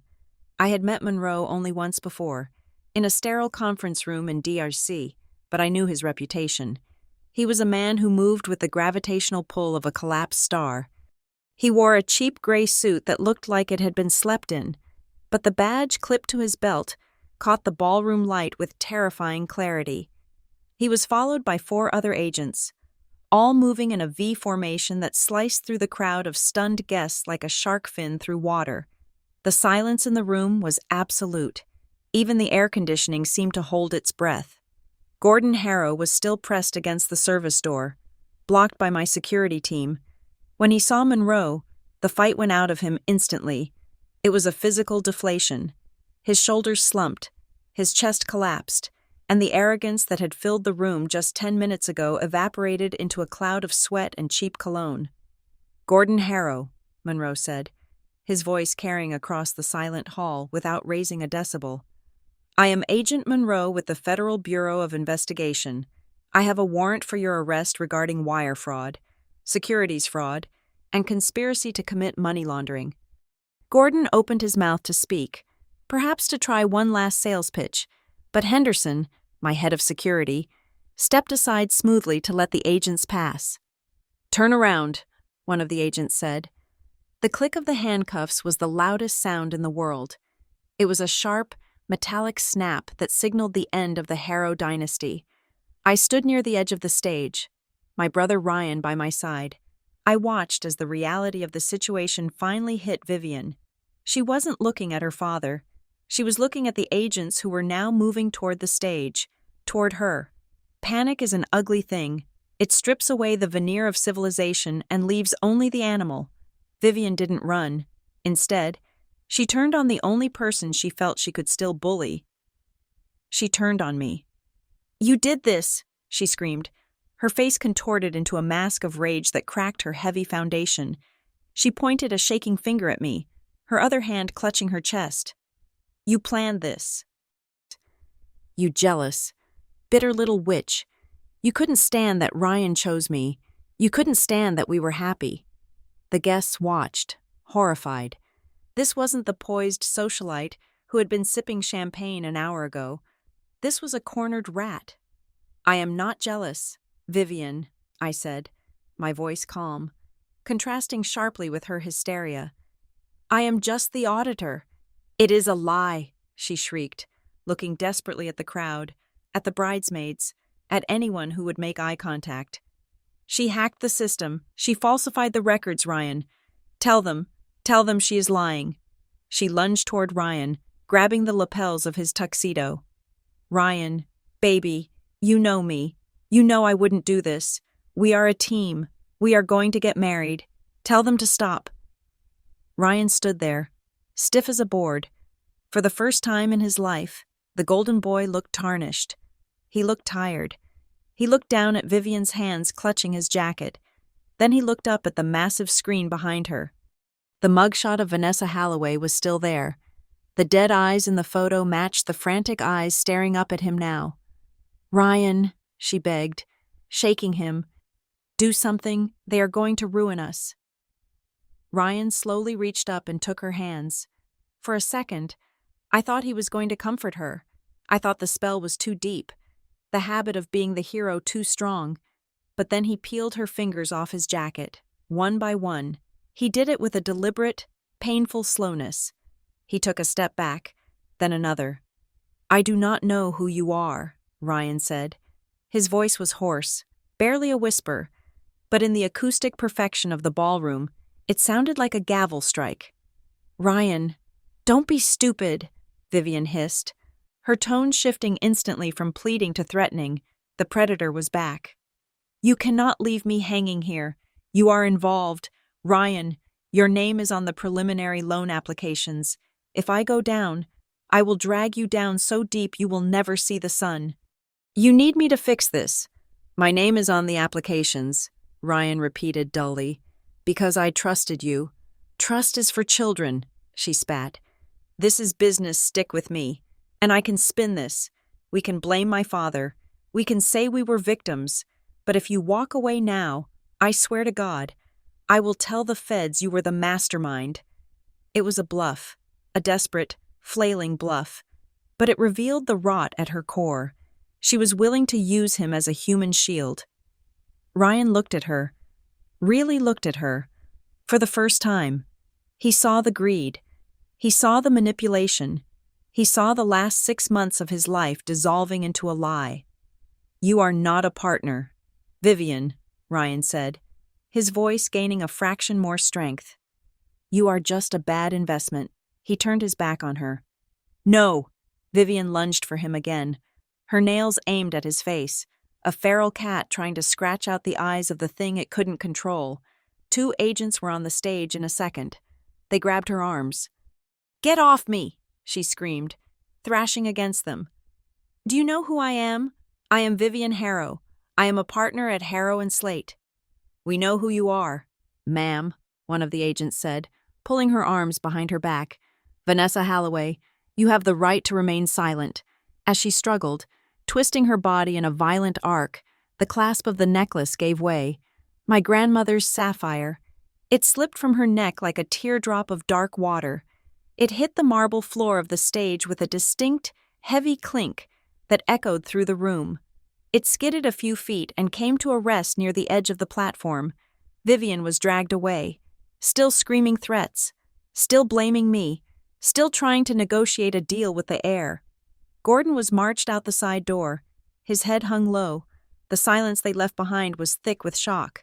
I didn't watch them go. I turned to the table where my family sat. My mother, Marilyn, was sitting in her chair, frozen. Her face was gray. She looked like a building that had been imploded but hadn't quite fallen down yet. She was staring at the screen, at the bank records, at the undeniable proof that her friends, the Harrows, were criminals. But there was something else in her eyes. Confusion. I walked over to the table. I pulled out my tablet. I didn't want to do this publicly, on the big screen. Some humiliations need to be private to be effective. "Mother," I said. She looked up at me. Her eyes were unfocused. "Ella, I don't understand. How did you know?" "How do you own the company?" "I own it because I bought it," I said simply. "I built a business. Mom, a real one. Crownlight Holdings isn't just a name. It is me." "But the money," she stammered, gesturing vaguely at Ryan, who was now standing at the bottom of the stage steps, looking lost. "Ryan's investments, the trust fund, the money that paid for your father's surgery, the mortgage." "There is no trust fund," I said gently. I tapped the screen of my tablet and placed it on the table in front of her. It was a spreadsheet, but it wasn't a complex corporate ledger. It was a simple list of household expenses for the Crawford family over the last 10 years. October 2018.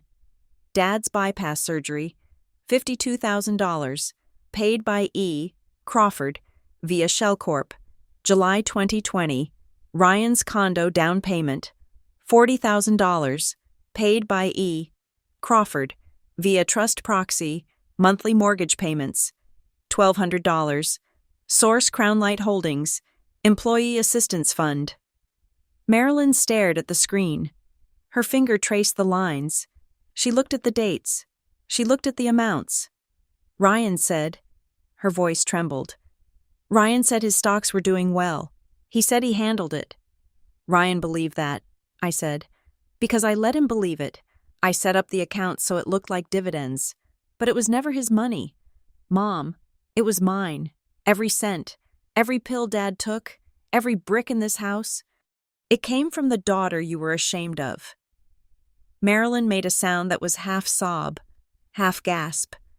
She looked at me, and the years of criticism, the comments about my cheap clothes, the dismissal of my little job, all came crashing down on her. She realized she had been worshipping a false idol while spitting on the one who was keeping the roof over her head. "Ella," she whispered, reaching out a shaking hand. "I didn't know." "You didn't ask," I said. I didn't take her hand. I couldn't. Not yet. Suddenly, there was a commotion at the back of the room. The main doors, which had been closed during the arrest, opened again. A man walked in. He was wearing a rumpled windbreaker and carrying a duffel bag. He looked out of place among the tuxedos and gowns, dusty from travel. It was my father, Thomas Crawford. He had missed the bus. He was supposed to be here hours ago. He walked into the aftermath of a hurricane, blinking in the bright lights. He saw the police cars outside through the windows. He saw the guests sitting in stunned silence. He saw Marilyn weeping at the table. He hurried over, dropping his bag. "Marilyn, what happened? Is everyone okay?" He looked at me. Then he looked at the screen behind the stage, which was still displaying the Crownlight Holdings ownership deed. He stopped. He read the words, Chairwoman Ella Crawford. He didn't look surprised. He looked relieved. "Thomas," Marilyn cried out, grabbing his arm. "Did you know Ella? She owns everything. She paid for everything. The surgery. The house." My father looked at me. His eyes were tired, surrounded by deep wrinkles. But they were kind. He let out a long, heavy sigh, his shoulders dropping. "I suspected," he said softly. Marilyn froze. What? I suspected. Marilyn, Dad said, his voice gaining a little strength. When the hospital bill was paid in full, the paperwork didn't look right for an insurance claim. And when the mortgage rate dropped, banks don't just be nice like that. I saw the return addresses on the envelopes sometimes. They were corporate offices in the city, where Ella lived. Why didn't you say anything? Marilyn demanded, her voice shrill with betrayal. Because you were so happy, he said sadly. You were so proud of Ryan. You needed him to be the success story, and I knew if I admitted that Ella was the one saving us, it would break Ryan's heart, and it would make you feel like we failed him. He looked at me, tears welling in his eyes. I was a coward, Ella. I took your money and I let you stay in the shadows because I wanted peace in the house. I am so sorry. The confession hung in the air. It was more devastating than the arrest. My father, the quiet man in the corner, had seen me all along. He had watched me carry the load and said nothing. Marilyn slumped back in her chair, covering her face with her hands. She was broken. The narrative she had built her life around the successful son. The difficult daughter was a fiction, and she was the only one who hadn't guessed the ending. I felt a sudden exhaustion wash over me. The adrenaline was fading, leaving behind the ache of old wounds that had been ripped open and scrubbed clean with salt.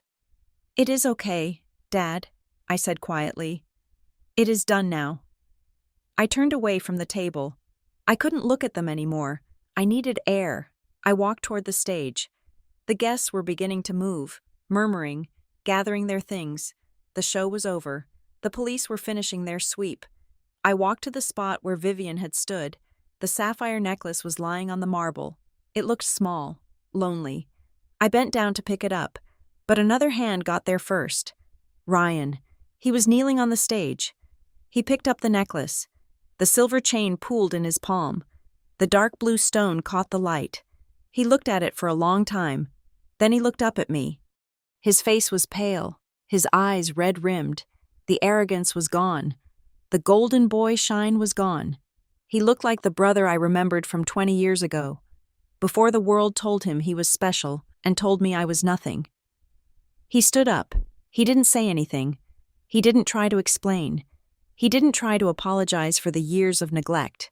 He knew, in that moment, that words were a currency he couldn't afford. He reached out and took my hand. He placed the necklace in my palm and closed my fingers over it. His grip was tight. It wasn't a handshake. It was a surrender. It was always yours, Elle, he said. His voice cracked on my name. She knew. Grandma knew. He stepped back, giving me space. He looked at the empty spot on his finger where a wedding ring would have gone. I am going to take Mom home, he said quietly. I think I need to find a job, a real one. That would be a start, I said. He nodded. He walked down the steps of the stage, past the shattered champagne glasses, past the ruined cake, and went to our parents. He helped Marilyn up. He put his arm around Dad. They walked toward the exit, a huddled, broken family unit that finally, for the first time in decades, was walking on solid ground instead of a cloud of lies. I stood alone on the stage. I opened my hand. The sapphire was cold against my skin. I brought it up to my neck and fastened the clasp.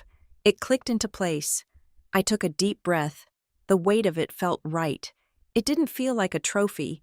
It felt like an anchor. I looked out at the empty ballroom. The waiters were starting to clear the tables. Miles was standing by the door, giving me a thumbs up. I had burned the fantasy to the ground. Now, I had to see if anything could grow in the ashes. The silence that followed the departure of the federal agents was heavy, but it was not empty. It was the kind of silence that happens after a fever breaks. The toxicity had been surgically removed from the room, dragged out in handcuffs through the service entrance, leaving behind a space that felt strangely sterile. I stood on the stage, looking down at the 200 guests who were currently suspended in a state of collective shock.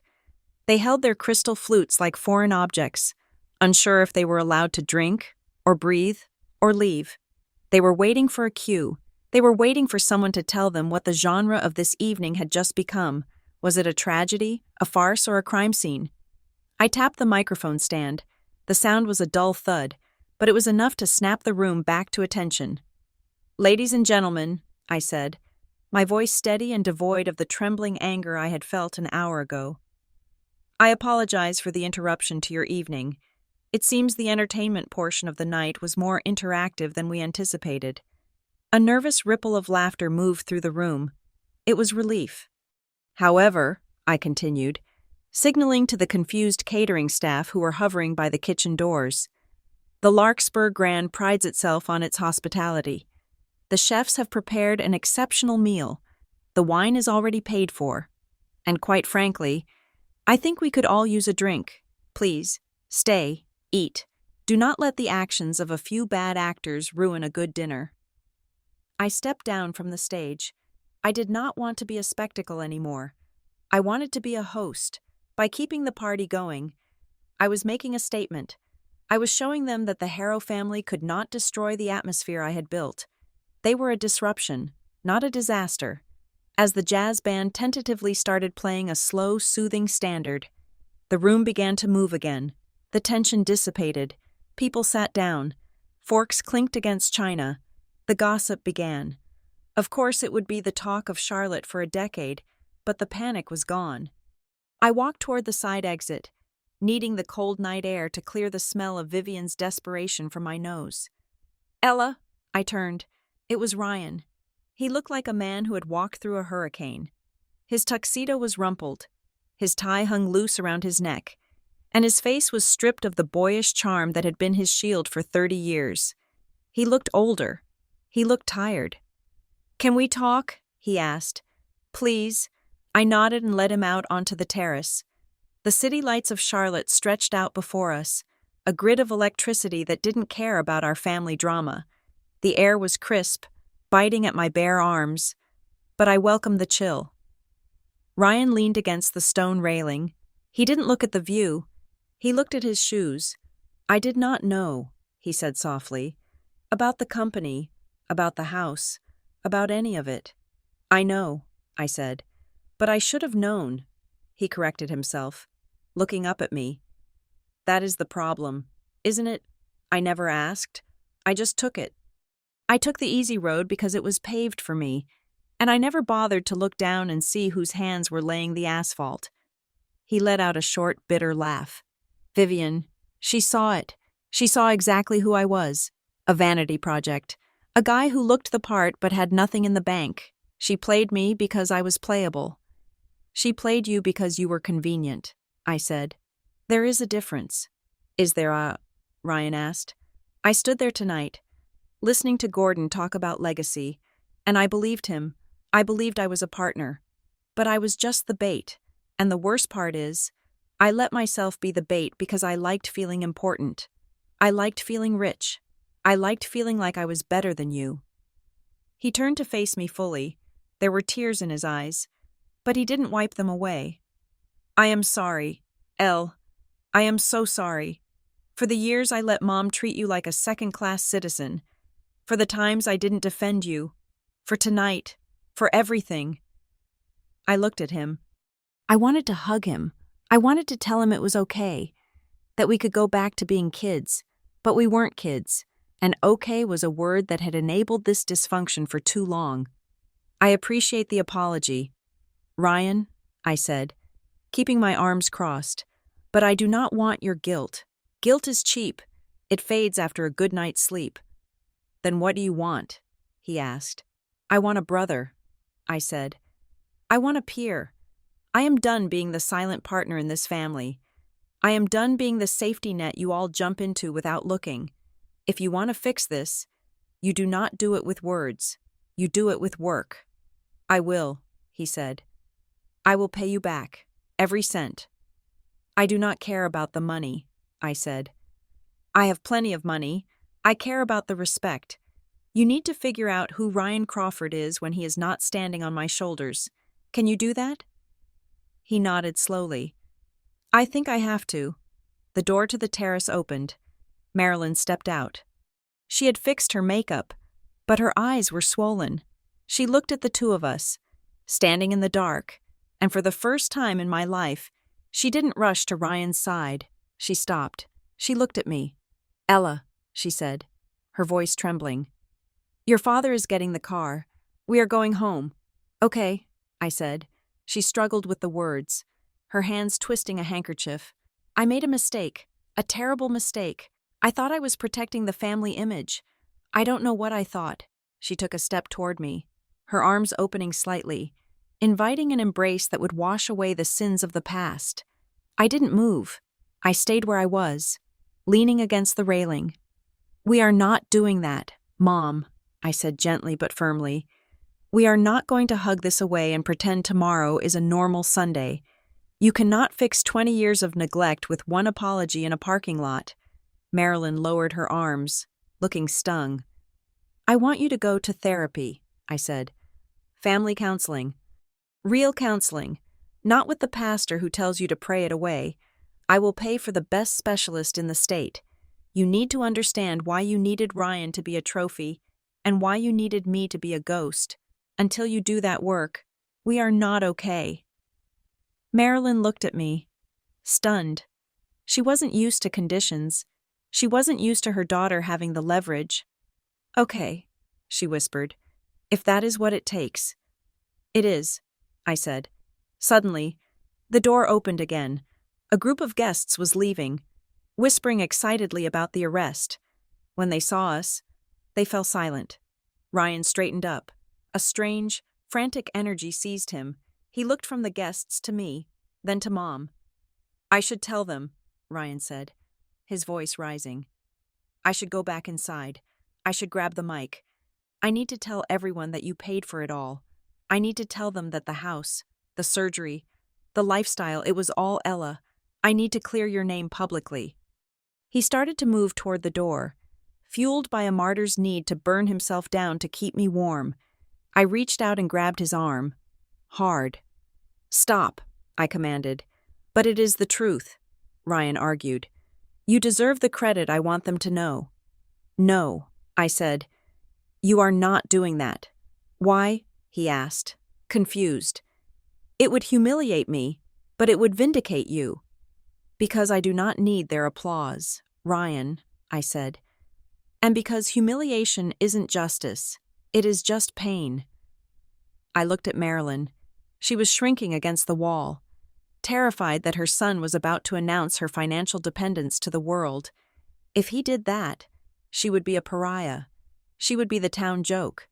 I had destroyed the Harrows because they were predators, but Marilyn and Ryan, they were just weak. They were my family. I wanted them to learn, not to be destroyed. "We are not going to air the balance sheets in the lobby," I said. "That is not how we do business. The lies stop tonight, yes. But we handle it with dignity. You don't have to announce it to the world. You just have to live it." Ryan looked at me, and his shoulders sagged. He understood. I was giving him a shred of cover. I was letting him keep his pride, not because he earned it, but because I was strong enough to give it. "Okay," he said. "Okay, Elle." "But things change," I continued, looking at both of them. "The anonymous payments stop. The secret mortgage relief stops. I am cutting off the invisible flow." Marilyn gasped slightly. "If you need money," I said, "we will sit down. We will write up a loan agreement or a gift letter. It will be transparent. It will be discussed. You will know exactly where it comes from, and you will say thank you. We are done with the magic money fairy. Welcome to the real economy." Ryan nodded. "That is fair." "Go home," I said. "Dad is waiting. We will talk next week." I watched them walk away. Ryan put his arm around Marilyn, supporting her, but this time he was bearing the weight, not just posing for the picture. They looked smaller, but they looked real. I stayed on the terrace for a moment, then I walked back inside. I had one more fire to put out. I found Miles in the lobby. He was briefing the night staff. "Miles," I said, "I want a full internal audit of the Harrow and Slate subsidiary starting at 8 o'clock tomorrow morning. I want to know who knew what." "I have the team ready," Miles said. "Do we liquidate?" "No," I said. There are 40 employees in that office who had nothing to do with Gordon's schemes: receptionists, junior analysts, people with mortgages and kids. We are not going to punish them for the sins of the father. We clean house at the top. We cooperate with the feds. We make the company clean, and we keep it running. We save the jobs. Understood, Miles said. And one more thing, I said, touching the sapphire at my throat. I want to set up a new charitable trust, the Marianne Crawford Scholarship for Hospitality Management. Marianne, Miles asked. Your grandmother? Yes, I said. It will be exclusively for applicants from Briar Hollow and the surrounding Appalachian counties. I want to give the kids from the middle of nowhere a chance to run hotels like this one. I want to give them the boots to climb the mountain. I will have the legal team draft the charter. Miles smiled. I walked through the lobby of the Larkspur Grand. The party was winding down. The guests were leaving. I saw Ryan outside, near the valet stand. He was helping an elderly couple into a taxi. He wasn't waiting for a valet to do it. He was opening the door himself. He was bowing his head, thanking them for coming. He looked exhausted, but he was working. He was serving. I stopped in the center of the atrium, under the massive crystal chandelier that I owned. I reached up and held the dark blue stone of the necklace. It was warm now, heated by my skin. For 15 years, they had laughed at me. They had called me the rough draft. They had mocked the dirt on my shoes and the silence of my voice, but tonight, the rough draft had become the final authority. I looked down at my shoes. They were designer heels now. Not the work boots I had worn when I left West Virginia, but the feet inside them were the same. They were the feet that had walked away from disrespect, walked into the fire, and walked out with the kingdom. People can laugh at your boots all they want. They can mock where you came from. But tonight proved one thing. It does not matter what shoes you wear to the party. It only matters who owns the floor you are dancing on. I turned and walked toward the elevator. The story was rewritten, and for the first time in my life, I liked the ending. Thank you so much for listening to this story of betrayal, justice, and the sweet taste of success. I would love to know where you are tuning in from right now. Are you listening on your commute, at the gym, or maybe relaxing at home? Let me know in the comments below so we can connect. Please do not forget to subscribe to the Juliet Revenge Stories channel, like this video, and hit that hype button to help this story reach even more people.